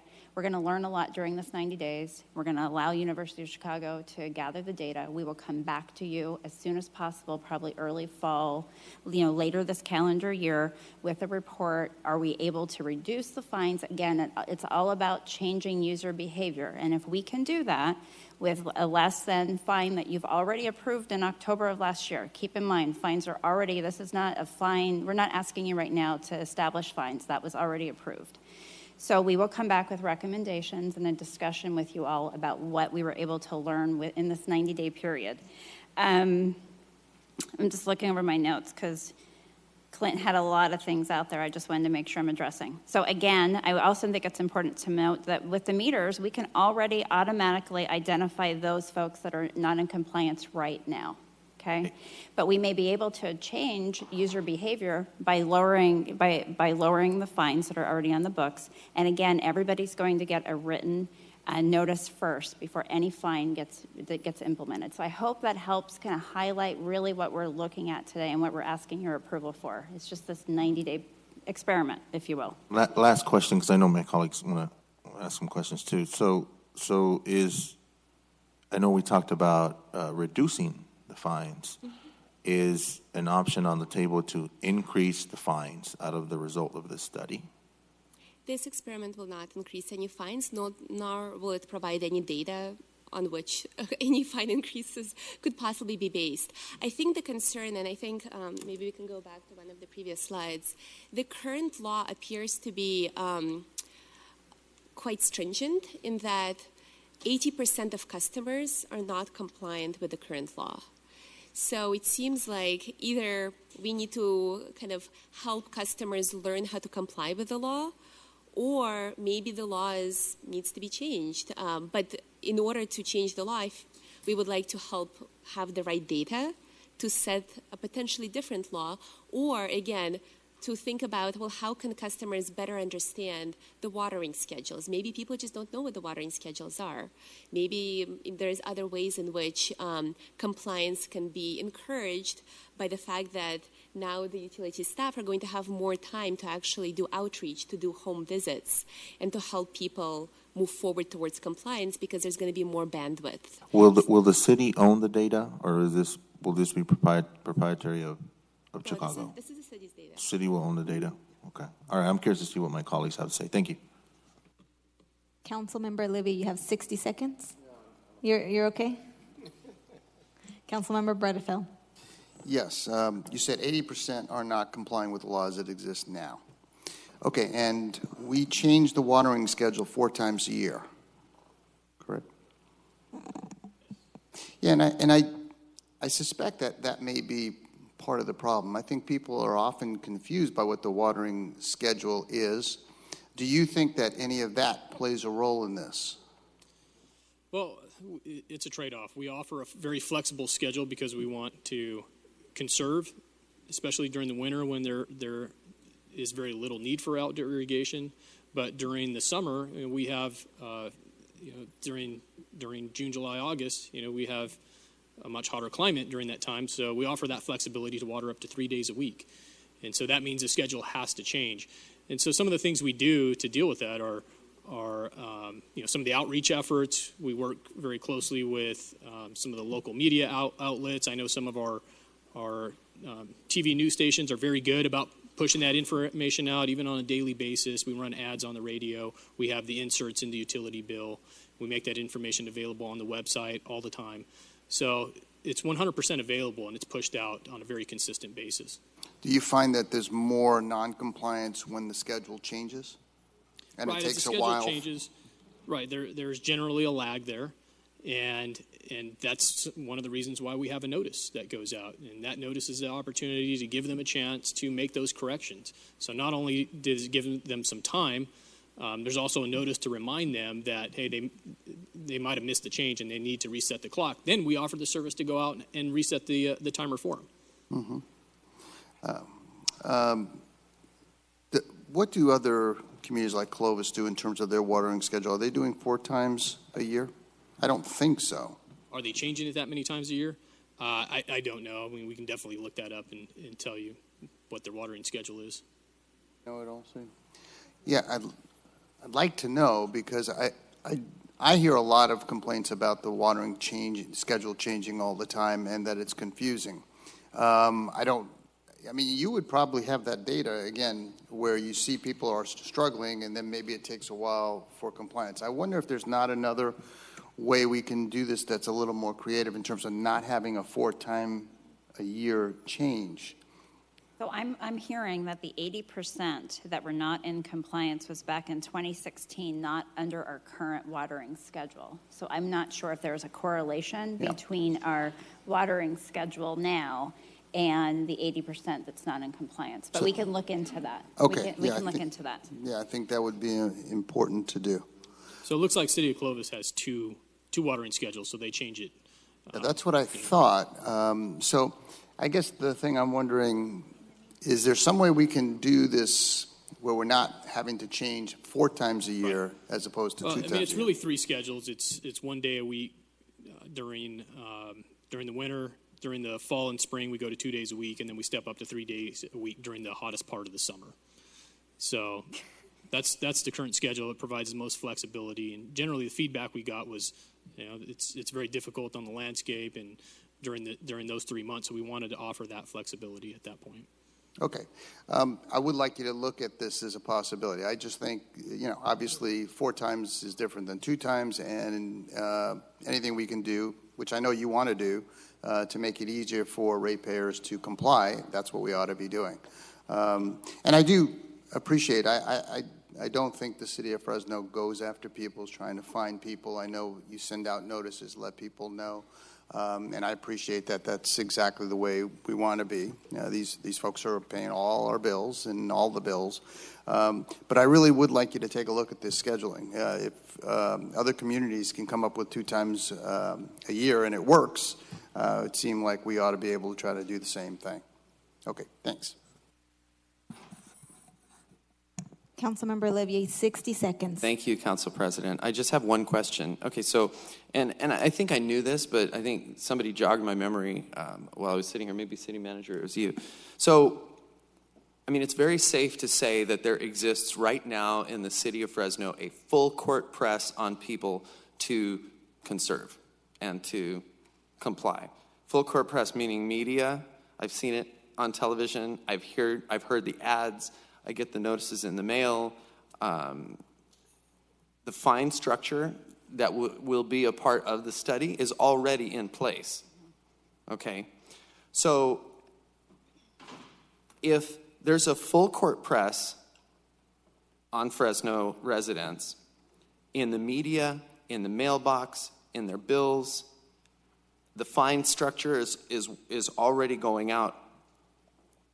And I don't know who this is a question for. Why is there such a gargantuan number of people out of compliance? I think it's just, we have some customers that they water very consistently and they don't follow the schedule. I mean, that's one of the underlying things. The other is the ongoing schedule changes. And so we want to keep that message out there all the time. I think in terms of water conservation, it's a constant message. We are going to continue to do that on an ongoing basis because that's what's going to achieve those conservation goals. And our conservation goals continue to get tighter and tighter. I mean, that's the state regulations. We will continue to have conservation goals into the future to reduce our per capita water use. Do you know our other cities have similar numbers, like Bakersfield or Clovis or Sacramento? Do they have that many people out of compliance? I mean, have we looked at other cities? I'm not aware. I mean, it's something we can look at in terms of how many fines they issue, how many out of I mean, compliance. I'm trying to determine, and I know that this study will help us possibly to determine what we are doing wrong.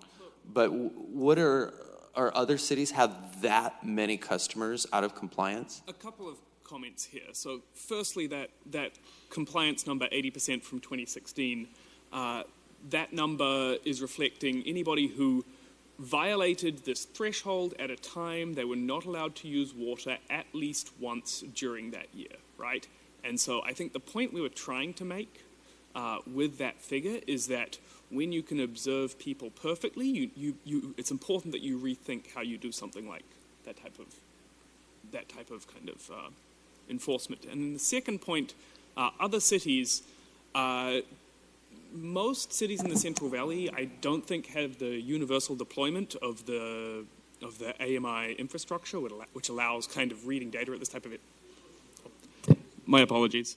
Most other cities in the Central Valley, at least to my knowledge, don't have the type of meters which would allow this high-resolution data to be collected, and then even if they do, they don't have the capacity of someone like us trying to crunch the numbers to answer those types of questions. So the answer is we don't know, although if I had to hazard a guess, I'd say I suspect so. So tell me the again, refresh my memory, the outcome and the outcome of this study, what will be reported back to the city? So what we would Member do... Olivier, so we're going to wrap this question up if that's okay, because I want to give an opportunity to Councilmember Baines to speak as well. Absolutely, sure.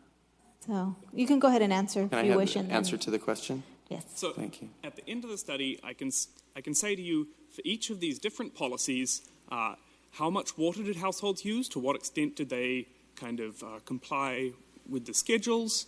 how many notices did we issue them, and what feedback did we receive from customers, and then kind of DPU and you guys will be able to look at these outcomes and say, kind of based on this, what do you guys think is the most appropriate policy for your constituents?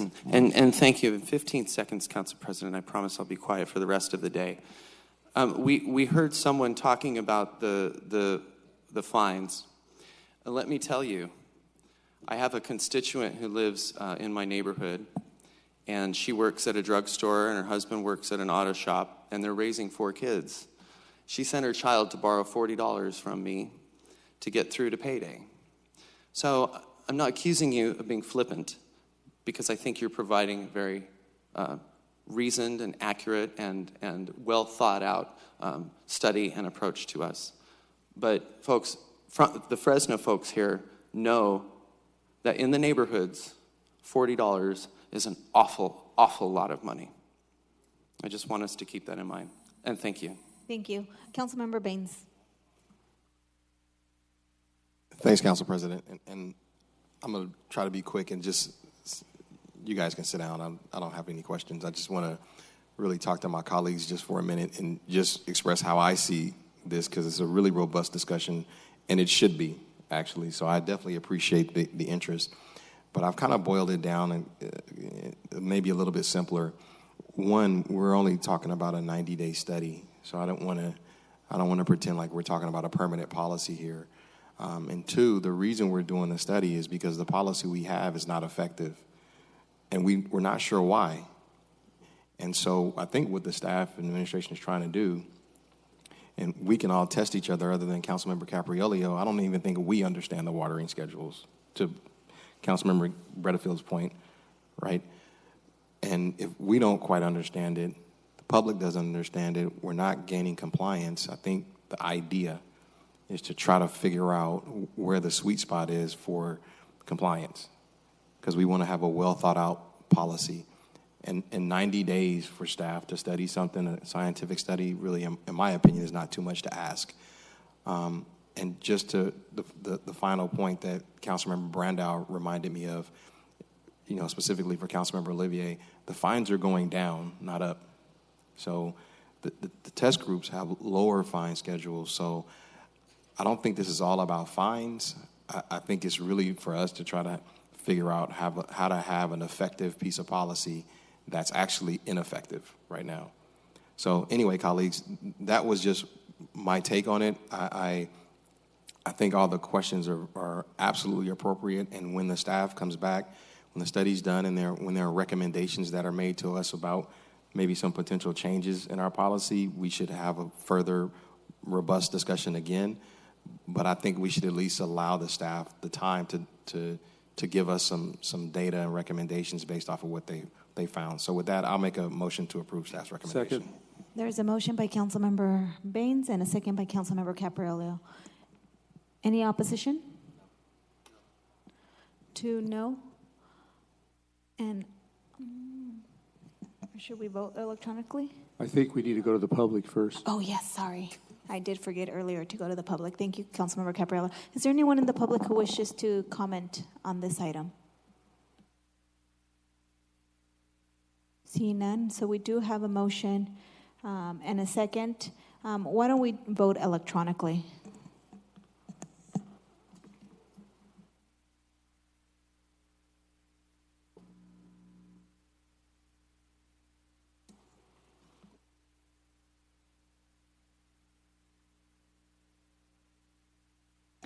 So motion carries 5-2. Oh, yeah, there you go. With Councilmember Chavez and Councilmember Olivier voting no. Thank you.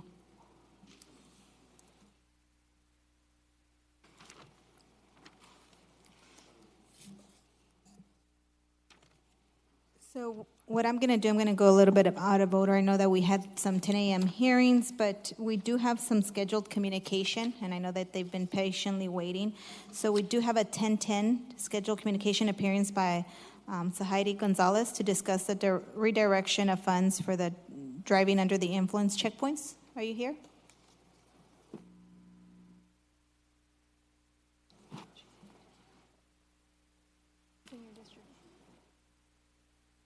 If you can state your name and address for the record, you will have 3 minutes. All right, my name is Sadie Gonzalez. Address is 4042 East Mono, Fresno, California, 93702. All right, so today I come before you to discuss the redirection of profits from DUI checkpoints. Now, sobriety checkpoints in California are increasingly turning into profit centers for local police departments. These checkpoints involve police stopping motorists at random to investigate the possibility that the driver may be under the influence of alcohol or drugs, thus to impaired to drive. Now, in 2009, UC Berkeley with California Watch found that impounds at checkpoints generated an estimated $40 million in towing fees and police fines alone. Now, in addition, police officers received about $30 million in overtime pay for the DUI crackdowns funded by the California Office of Traffic Safety. Now, a report from the Los Angeles Sentinel states that departments frequently overstaff checkpoints with officers, all earning overtime. The Moreno Valley Police Department in Riverside County averaged 38 officers at each operation last year, 6 times more than the federal guidelines say is required. Nearly 50 other local police and sheriff's departments averaged 20 or more officers per checkpoint. Operations that averaged 3 DUI arrests a night. Now, an article by Ryan Gabrielson disturbingly reported that at least a dozen officers spent hours sitting and chatting in an operation in early January in downtown Los Angeles. A couple officers smoked cigars as they watched cars go through the screening. Now, let's narrow down the scope from California as a whole to our local municipality. In 2011, Men's Health had announced the list of drunken cities in America, and Fresno, California was at the top of the list, coming in at number 1. Now, the magazine used data such as death rates from alcoholic-induced liver diseases, alcoholic-induced car crashes, and frequency of binge drinking. Notably, they also calculated the number of DUI arrests and the severity of DUI penalties. Inevitably, the drunkest city, the drunkest city in America is effectively profiting from drunk drivers choosing to drive impaired.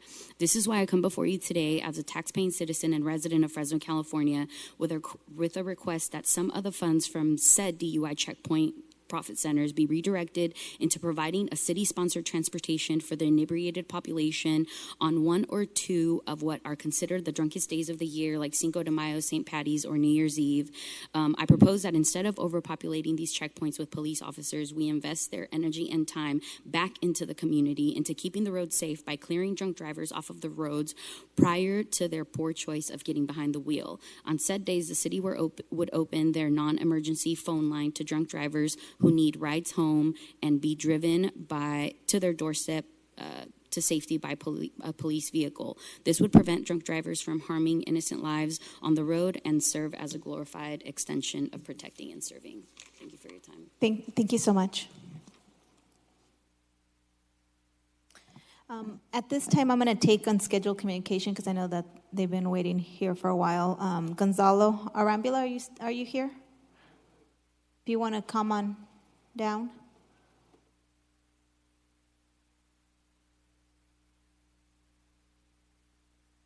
If you can state your name, address for the record, you will have 3 minutes. Yes, thank you. My name is Gonzalo Arambula. I'm transient, or must be, but in other words, I'm homeless, thanks to the misconduct of your parole officer. And my comment at this time is that I've been seeing many things, and we are part of the problem, but also part of the solution. I'm homeless since I came back from Stockton by being set up by my own parole officer here in Fresno. What I'm requesting is that there are many properties and also houses being abandoned in Fresno. Those ones can use it as we use in Midwest, some of the cities, as shelter for homeless. It is a way to do it, but we have to find coordinators. I do know how to coordinate in part, but I'm going to need some backup from someone else's. this time, I'm a legal handicap since 1997, April 22nd. Then my own doctor in Santa Barbara classified me as a legal handicap, and he sent me home. I just come out from state prison, and I've been denied of many of my rights as a U.S. citizen. I'm requesting your cooperation or your help for many people like myself to be helped a little bit, because with all due respect, I've been sleeping right outside of your assemblyman's office building and also right outside the family court building too. Many people do need some place. Many people use certain things. Is their idea, is their habits. Mine, it doesn't. I'm Christian Orthodox, and so I request your help. That's all I have for you. Thank you. Thank you. Mm-hmm.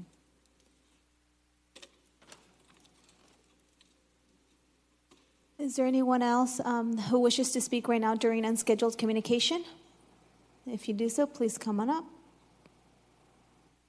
Seeing none, we're going to go ahead and continue back. We'll start off with a 10 a.m. hearing by our sponsor is DARM, and it's a hearing to consider annexation application number 18001 and pre-zone application R18001 and the environmental assessment as well.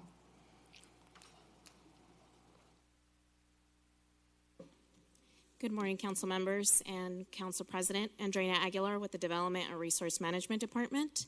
There has been no changes to the staff report, and staff's recommendation remains the same. If you have any questions, we're here to answer them. Thank you. We'll go ahead and go out to the public. Is there anyone in the public who wishes to comment on this hearing?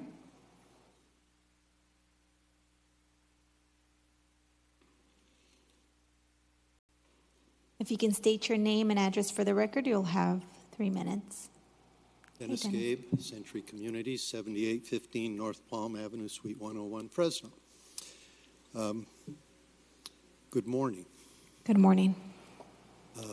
We committed when we started this annexation, some 20 properties, a subdivision of ours among them, that we would work closely with property owners in the neighborhood. We made that commitment to you, Madam President, and others on the staff, and we did that. We met with as many as were willing to meet. We had conversations with them, and insofar as we are aware, there's no opposition to the annexation. I want to take this moment to thank the staff, Andrea Aguilar in particular, who has shepherded this process for us. She's been a delight to work with. City staff has been constructive, and we appreciate that.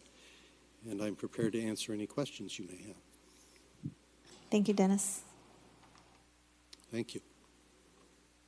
Is there anyone else in the public who wishes to comment on this item? Seeing none, we'll go ahead and bring it back to the dais.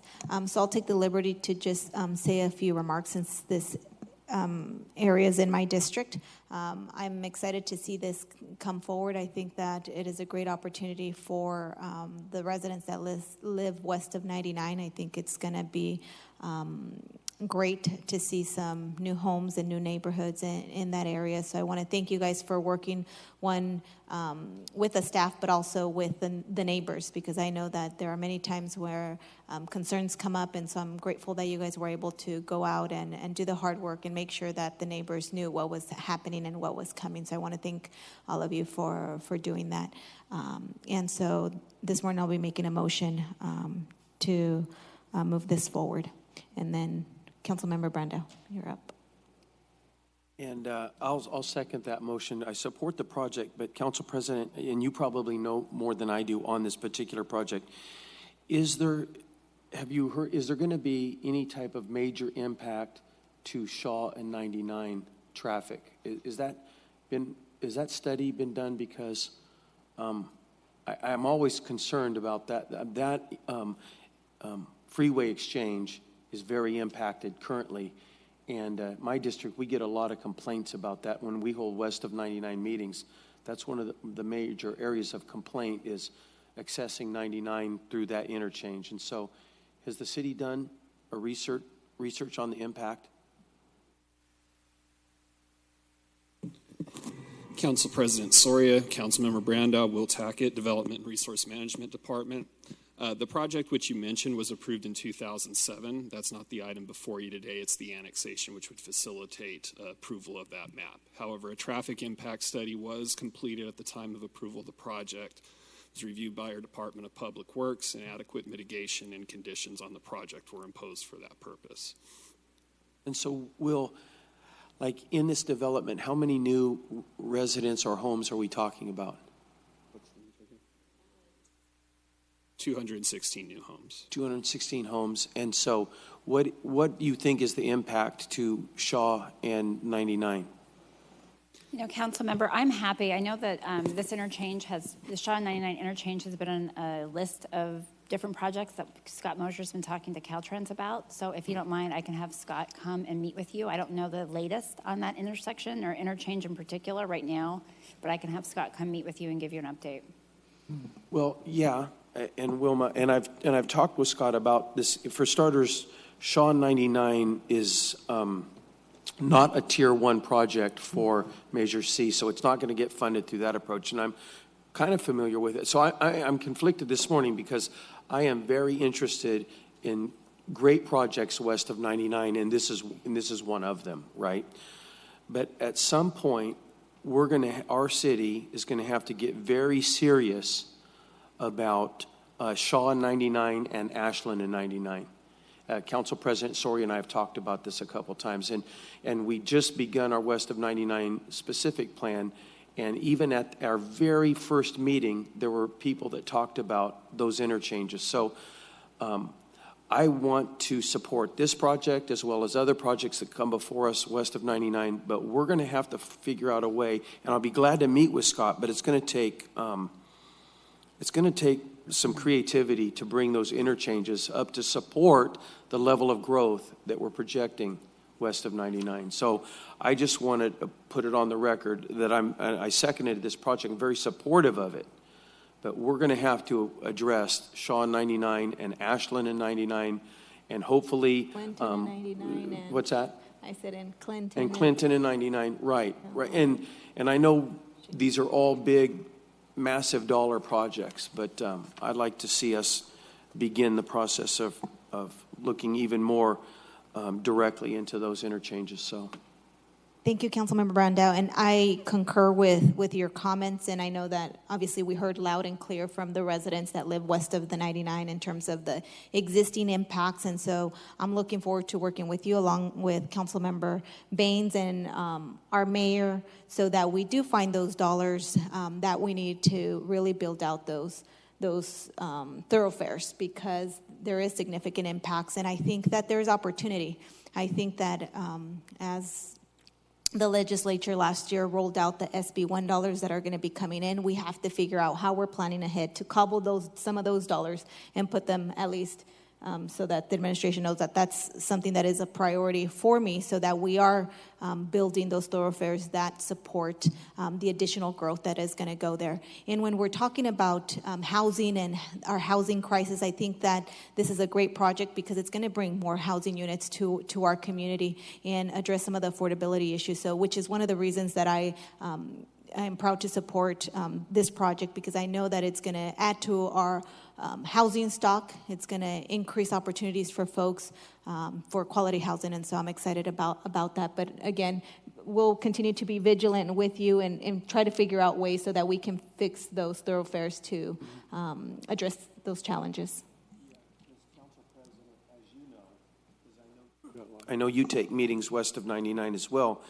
So, and again, fully supportive here, yes vote today, but then eventually the 265 families that move into these homes, they'll be added to a list of people that will be complaining to us about not getting Shaw 99, Ashland and 99 fixed. And so I'm very supportive, but I can already see it happening because even existing currently today, that interchange is not capable of a free flow of traffic. So we're going to be adding even more cars in that mix. And I also want to point out, of course, the West Area Specific Plan will look into this. I think we have a meeting next week on if infrastructure needs, as we can anticipate now. I think we have a meeting next week to discuss those with the two of you. And the EIR, of course, will analyze all of those. So, and we'll work closely with your office on those. Thank you. Councilmember Capriolio. Thank you very much. Maybe high-speed rail dollars could help you out, Steve. I think I'm going to go no comment on that one, but are you saying that if they pull the plug on that project, they could fix our roads? If that's what you're saying, I would agree with you. More specifically, with housing comes impact, and so the impact that I'm concerned about is the impact on police and fire. So do we have plans for police and fire west of 99 and funding? And does that funding come from the people west of 99 rather than the citizens of District 4? Can anybody answer that? And that's what we're looking into and starting conversations with as we explore the West Area Specific Plan and the full growth of that area and all the infrastructure that will be needed to support that growth, including the fire station. So we're having those conversations now. So we're sort of putting the horse before the cart or the cart before the horse by putting housing in without addressing police and fire. It sounds like to me, let alone the funding. And again, I'm most concerned about District 4 because we're the heart of the city, and I've been in my home for 41 years, and I like to fund the things in my area, not necessarily in urban, suburban development. So hopefully you'll be able to come up with a viable option that won't impact my citizens in District 4. Thank you. Thank you. So there's a motion that I made and a second by Councilmember Brandao. Any opposition? Seeing none, the motion carries 7-0.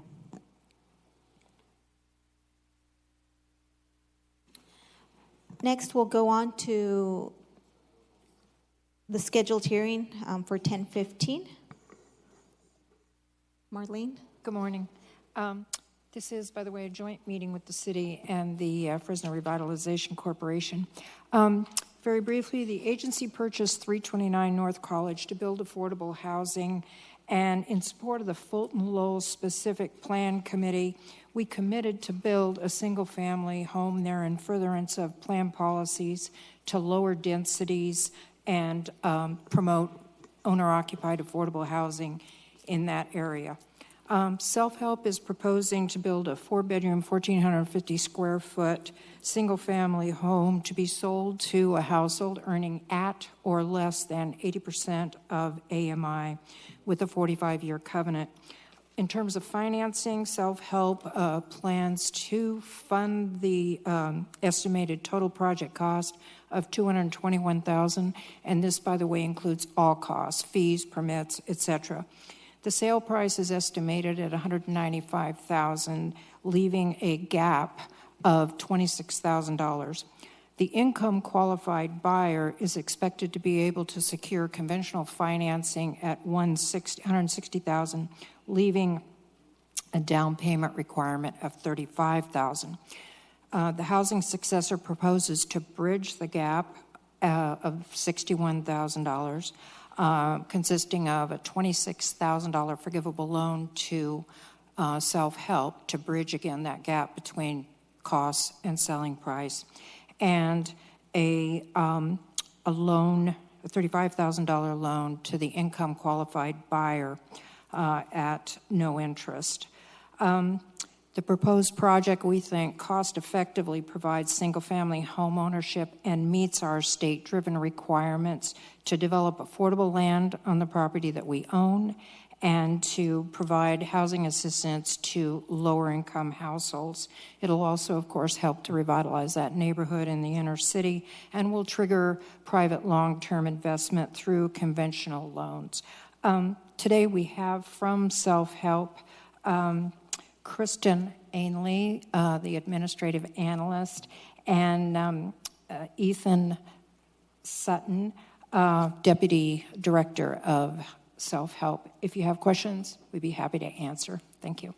Perfect. Thank you, Marlene. We'll go out to the public at this moment. Is there anyone from the public who wishes to comment on this item? Seeing none, we'll bring it back to the dais. Motion to approve. Motion by Councilmember Capriolio. Oh, that's District 3. Can I make the motion? I would do so. Can you second, please? Thank you. Motion by Councilmember Baines and second by Councilmember Capriolio. Any opposition? Seeing none, the motion carries unanimously. Thank you.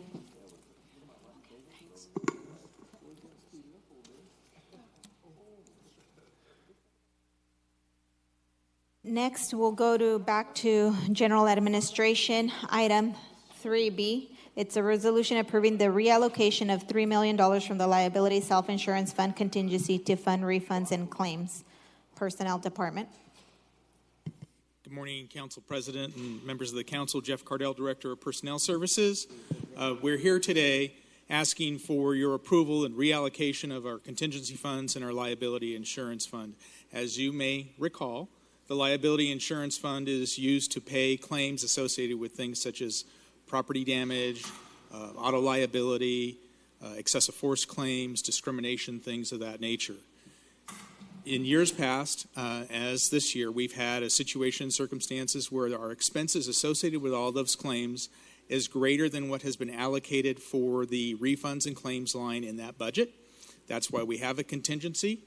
And so we're seeking your approval to authorize the contingency money to be put into the refunds and claims account so that we can pay the balance of those claims and expenses such as legal defense and other claims costs. Be happy to answer any questions.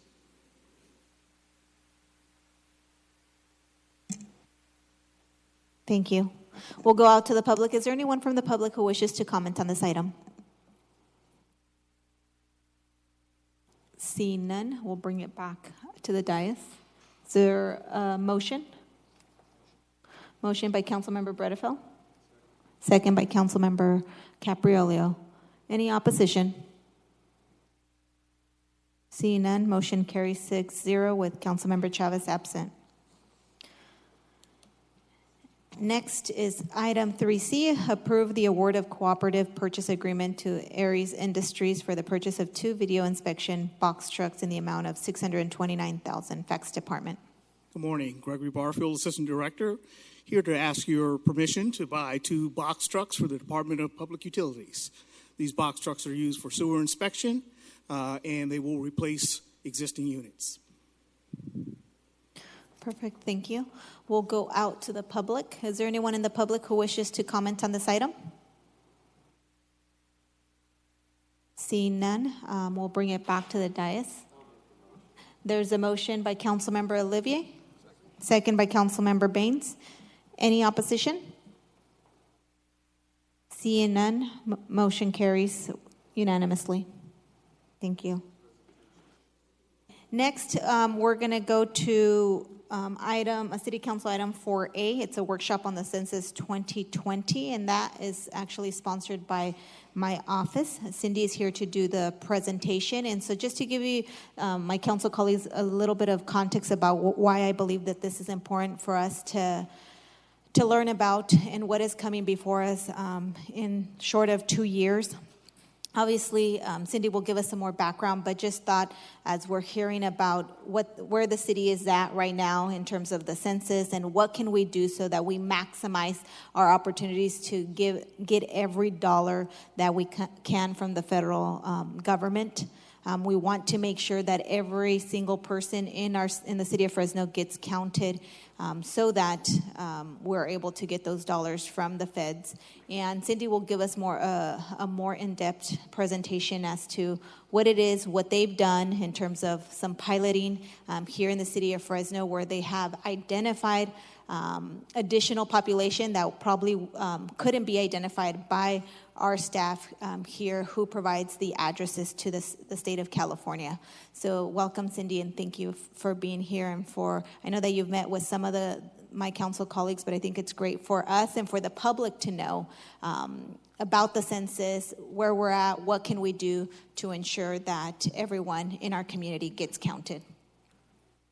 Thank you, and thank you for the opportunity to speak to you about the census and a strategy that can hopefully bring more revenues to the city and contribute towards achieving a complete census count in 2020. So just very briefly, what is the census? every 10 years, the federal government is constitutionally mandated to count every person in the nation. And from this exercise, we get a portrait of the country, which lets us know not only how many people there are, but where they live, the racial composition of the country, the age distribution, gender distribution, etc. So these data are very important, for one, because of political power. Congressional seats are assigned based on a state's population. And secondly, census data determines how the government distributes more than $675 billion to federal programs that are implemented at the state and local level. And that's what I want to focus more on. So in fiscal year 2015, 132 programs used Census Bureau data to distribute federal funds. And just to give you some examples of how the city of Fresno utilized some of these funds, you received millions of dollars worth of infrastructure and transportation programs that helped you construct the braided ramps on 180, helped you to eliminate grade crossing at McKinley, and increase bus stop frequencies on Shaw Avenue through operational support. You also last year received over $6 million in a community development block grant that will help you to revitalize some of the urban communities here. So that's not a comprehensive list. It's just a handful of programs that I picked to illustrate the example of Fresno. But generally speaking, census-derived federal programs also include workforce development programs that could provide adults, seniors, and disabled veterans, for example, with job placement opportunities to strengthen technical colleges and schools in giving their students the skills necessary to be competitive in the workforce. There's economic growth programs to revitalize depressed economies, and there's also quite a bit of money that goes towards safety. And just to highlight one, the Assistant to Firefighters grants helps firefighters with or trains firefighters and provides them with updated equipment to keep us all safe. But aside from all these federal revenues, census data is also critical to the private sector because it helps to inform them to make investment decisions. So, for example, when you look at Amazon, who's building a warehouse facility here, or Foster Farms that already has offices here, they look at the demographics to see whether they will be able to recruit a sufficient number of employees with the necessary skills. A company like Western Union is going to dive deep into census tract data to figure out where should I put a branch. The Walmarts are going to also look at demographic data to figure out what do I need to stock in my shelves. Based on the local population.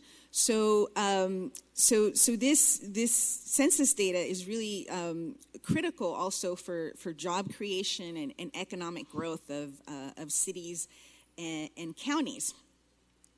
So it is the census is particularly critical for a state like California, because California is not only the most populous state, but it's also the hardest to count in the nation.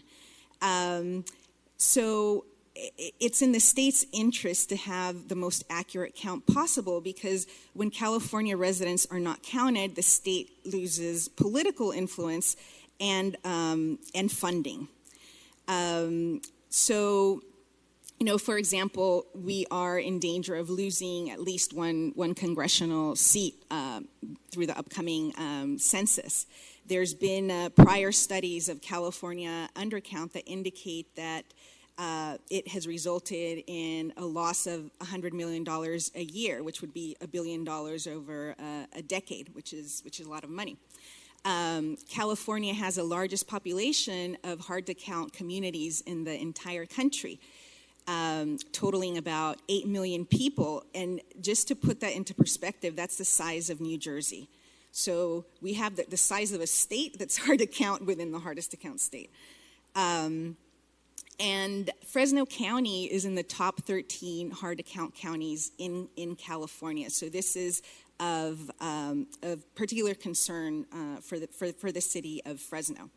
And when you look at the demographics, it's not hard to see why it's one of the hardest to count counties. So who is hard to count? It's racial and ethnic minorities, immigrants, low-income households, children under 4 years old. And when you look at the Fresno demographics, you see that it's a majority minority population. You have over 20% of the population that's foreign-born. Nearly 30% of the population lives in poverty in comparison to 14% in the state and in the country.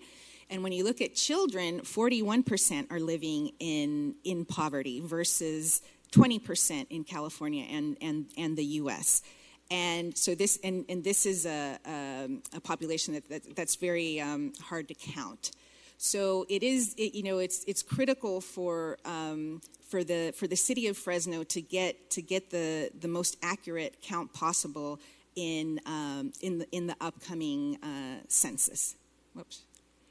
And so if you're a local government that has a high population of hard to count communities, what steps can you take to ensure that everyone is counted in the 2020 census? And the city has actually already taken the first and fundamental step in doing that, and that is by registering for LUCA, the local update of census addresses. So LUCA is a once-a-decade opportunity for local governments to review and update the Census Bureau's master address file prior to the upcoming census. So the master address file, also called the MAF, is a list of all the addresses in the United States, and it's used to determine which homes receive a census form and enumerator follow-up.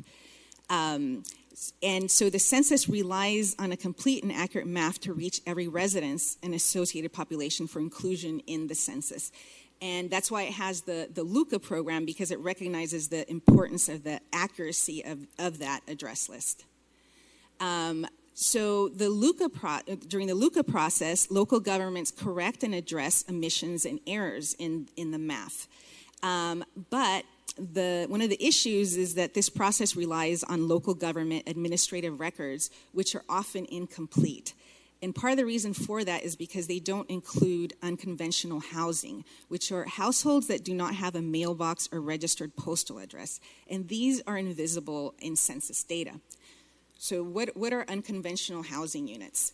So they're the trailer or RV in the backyard where a family might be living, or a converted garage, or a shed, or sometimes even like an entire separate unit that's in the back. This type of housing is a major source of undercount that's observed in hard to count communities, between 30 to 50%. And so we know this is a problem. Now, is there a solution so that we can include these types of housing units in the master address file? So actually, Ed Kassam from the WKF Giving Foundation approached Civic, the organization I work for, to lead one of 3 pilots in Fresno, San Francisco, and San Jose to test and implement a strategy for including these unconventional housing units in the master address file. So his idea was, okay, so why can't community-based organizations play a role in identifying these unconventional housing units and provide this data to local governments so that the addresses can be included in the master address file. So we did that. We assembled a team of about eight canvassers, and we walked the alleys and sidewalks in search of unconventional units. And when we found them, we entered information into a text-based canvassing tool tool that was developed by Community Connect Labs, which provides a description of the housing as well as the geolocation. And what we found was that unconventional housing units are prevalent in the city of Fresno. We identified over 600 unconventional housing units in a fraction of about 20 Fresno census tracts. And we canvassed almost 10,000 homes, and so this amounted to a 6.3 increase in addresses that could be added into your local address list. And so this would correspond to, this number of household units would correspond to about 2,000 individuals, and potentially $40 million in federal revenues, or loss in this, in $40 million of revenues if these households are not counted. So we think that that this pilot was successful, and that it's a good strategy to enhance the LUCA process. It's quick, it's effective, and it's cheap, and would have a big return on investment. The result would be that previously invisible households would now receive a census form and non-response follow-up if they don't send their census form in. So we think that community-based organizations can be strategic partners to local governments in improving the local address list. Now, the LUCA process is taking place right now. I believe the city of Fresno got their package in April, and the deadline would be in July. So the three pilots got some local and national coverage that caught the attention of various counties that are now integrating community-based address canvassing into their LUCA process. And just to highlight a few, LA County, which is the hardest to count county in the nation, is incorporating community-based address canvassing into LUCA, as well as Central Falls, Rhode Island, which is where the current test is happening, the census test is happening right now. So again, just to emphasize, we think that community-based address canvassing is a strong complement to the to the traditional LUCA process, and can lead to an improved local address file and therefore an improved and complete census count. So with that, I'd just like to thank you for your attention, and happy to answer any questions if there are any. Thank you, Cindy, and thank you again for giving us the information of this critical issue that impacts and can potentially impact the city of Fresno in loss of revenues. As we always talk about every other Thursday that we meet, about not having enough monies to do what we want to do, recognizing that the city of Fresno receives dollars measured on the census. That's how we pay for our fax department. That's how we pay for park stuff, sidewalks, CDBG dollars, and a number of other programs, as you highlighted. And so what my goal was in bringing this workshop forward was so that all my colleagues were aware of this important process. As you guys can see, not only is it about the revenues that we potentially could lose or miss out on if we don't actively participate in getting our communities to be counted accurately, but also in terms of the political representation, which is the second issue. But I think what is most important for me is that as we move forward, I want to make sure that the city of Fresno has the most accurate data that is then submitted to the state and then submitted to the federal government. I know that currently our staff has been working, I think it's Dan Zach right now, with our another staff that is putting together the list. But as you guys can see by the pilot program, that in a very short period of time with a small amount of money, they were able to identify 600 unconventional homes. Which amounts to about 2,000 people, and over a period of 10 years, that's $40 million that the city of Fresno would not have included in this current LUCA address update. And so that, for me, is troublesome. And so that's saying, hey, council, mayor, and city administration, we need to do something. And what can we do? I think that this pilot program has demonstrated that community-based canvassing and integration can provide a robust or can be integrated with what the city is doing. I know that the city of Fresno doesn't have the capacity, but I know that we do have some resources. I know that the state issued $75,000 for us to update our list. I don't know how much of that money is going to go for covering expenses of updating the existing list.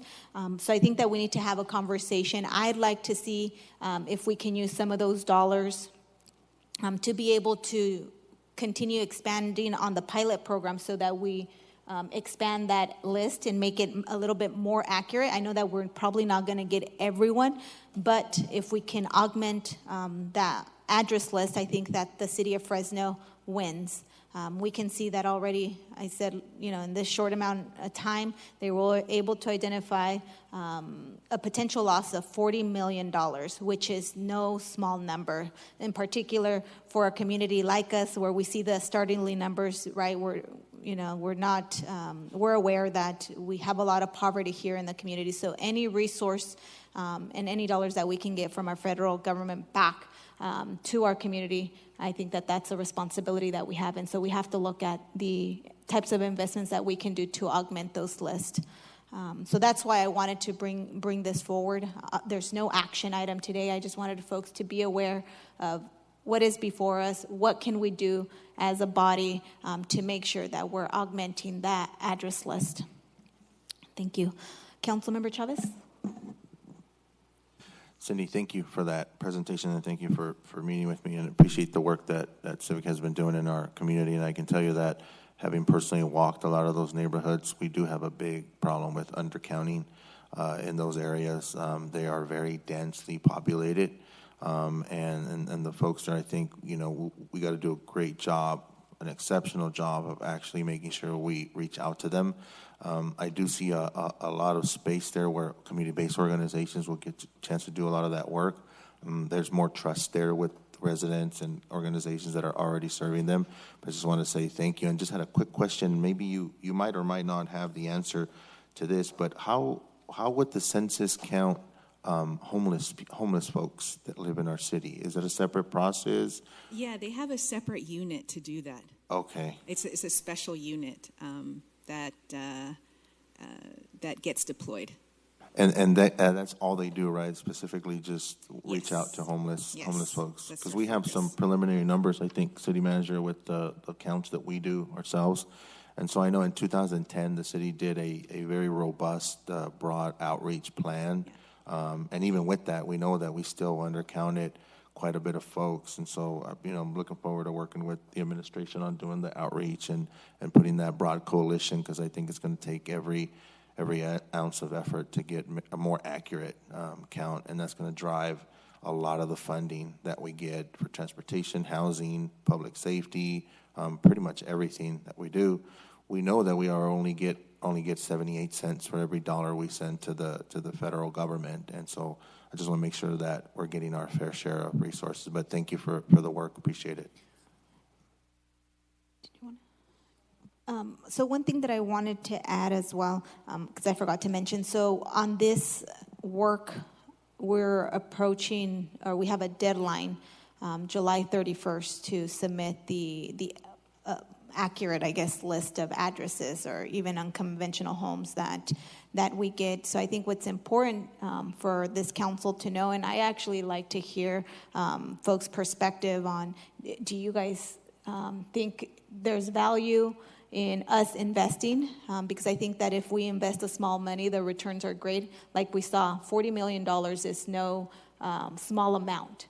And so I think that there's an opportunity. There was an allocation of $75,000 given to the city of Fresno to update this address list. I don't know how much of that money is just going to be used for the update, and is there room with that, say $50,000, to work with community-based organizations? Because as you guys see, I think any small amount or any amount that we can invest to do this community-based outreach is going to make a difference in terms of the revenues that we get. And so I'm just concerned that we would lose out on future dollars that our community deserves. In anticipation of that question, we pulled together some numbers. So we have pulled together a group of about 8 staff members from a few different departments to act as our census team, if you will. We've been meeting with the census, certifying and preparing the list. Our first submittal is due on June 1st.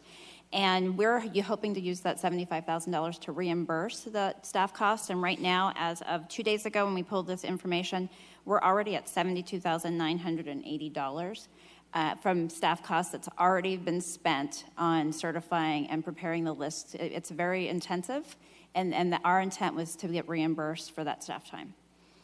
Okay, so what is the mayor's perspective in terms of all these hard-to-count population in these unconventional homes? Is it important for him to get those $40 million on as part of our future budgets, or I don't want to speak for the mayor, but I can say I think it's a delicate situation, because as soon as we identify someone living in an unconventional type place, then we may have to open a code case if they have unhealthy, living conditions. So it's a very delicate situation.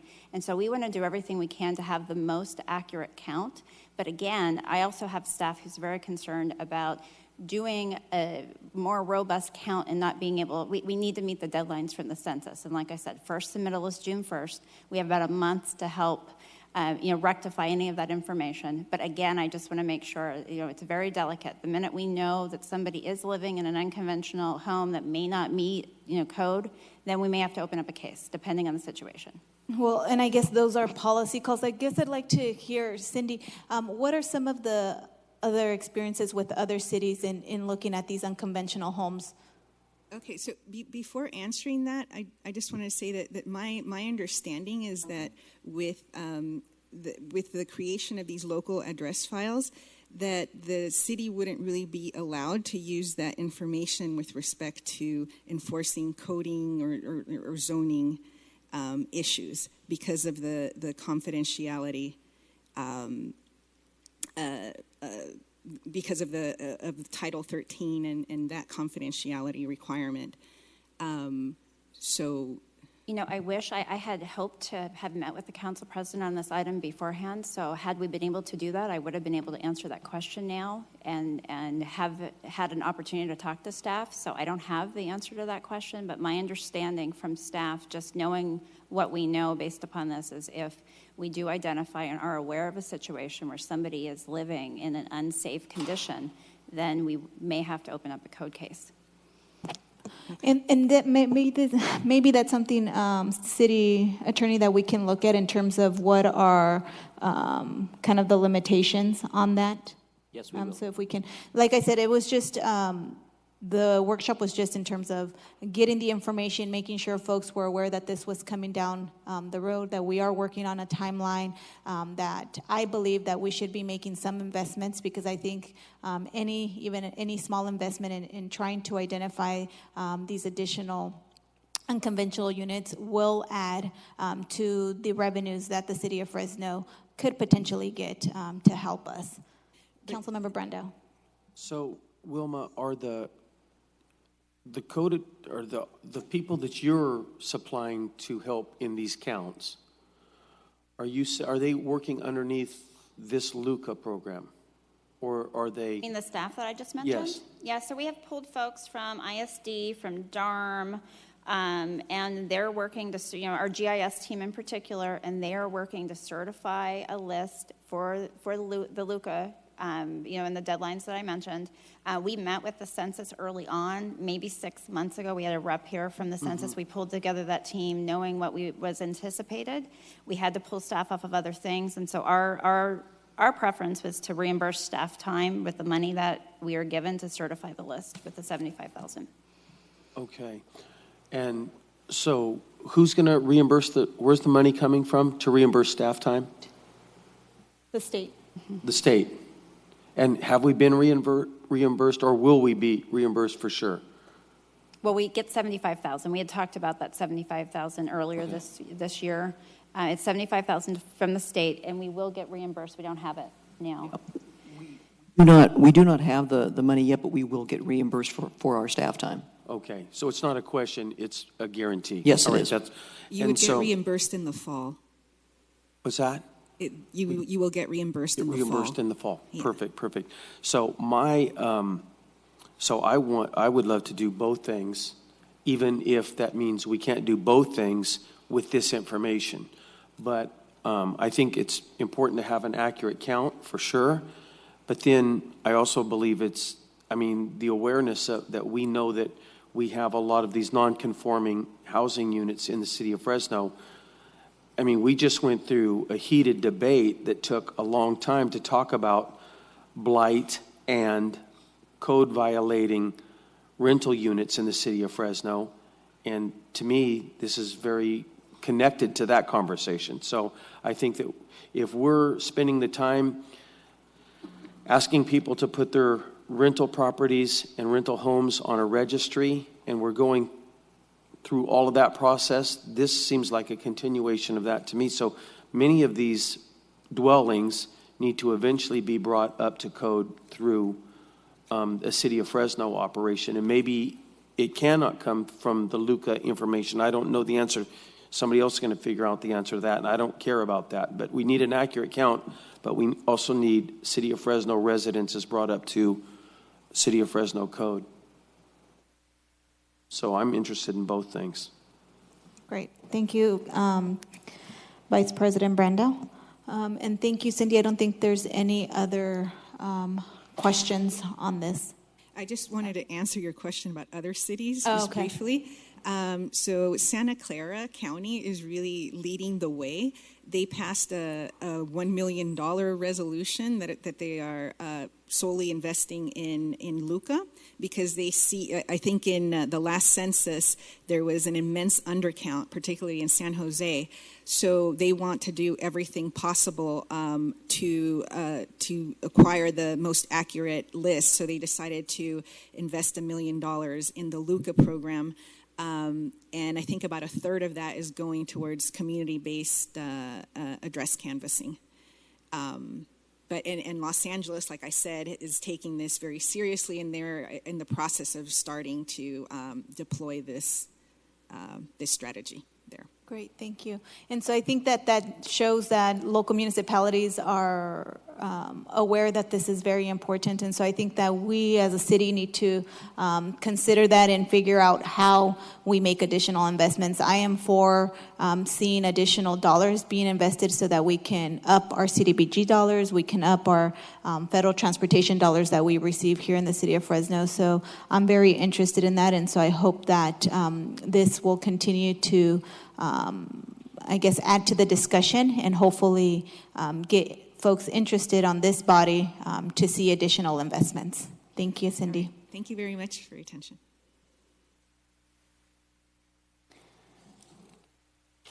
Next, we have, I think it's the last thing on our agenda, which is closed session. And I think that's pretty much it. We won't be coming back after closed session. So do you want to make an announcement? Yes, for closed session, we have performance evaluation and labor negotiation concerning the city clerk. And yes and no, I would not expect any announcement afterwards. Council President, I would urge us to adjourn today's meeting in loving memory of our Assistant City Manager's mother who recently passed away. Great. So we will be adjourning in her memory. Thank you, Councilmember Capriello.